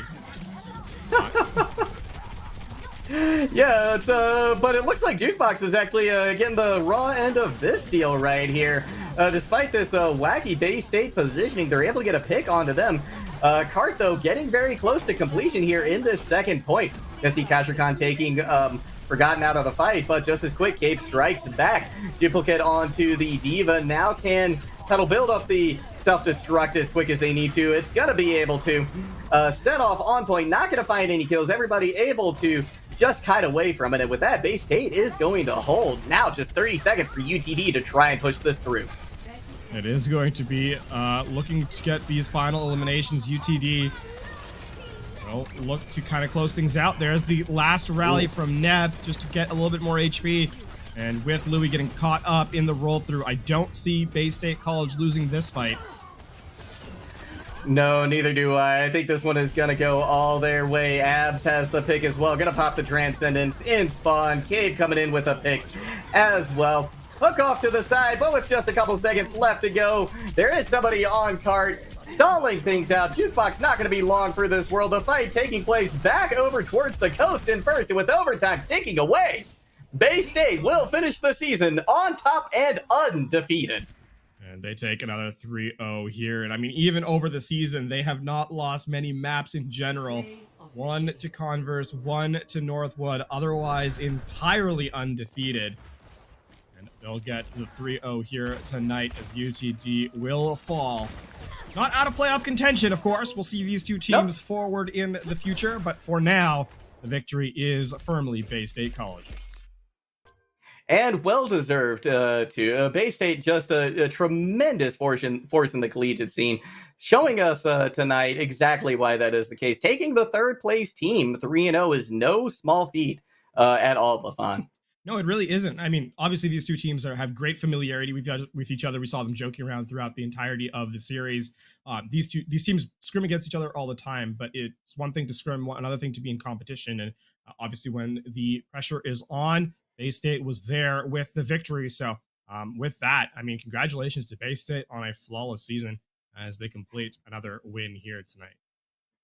Well, that's going to do it for us here at NECC Overwatch tonight. And for the regular season as well, the next time you're going to see us, it will be playoff time. So before we say goodnight to everybody, any final words from you, LaFon? Well, no, just tune in for the next couple matches when they show up. More exciting Overwatch action is around the corner.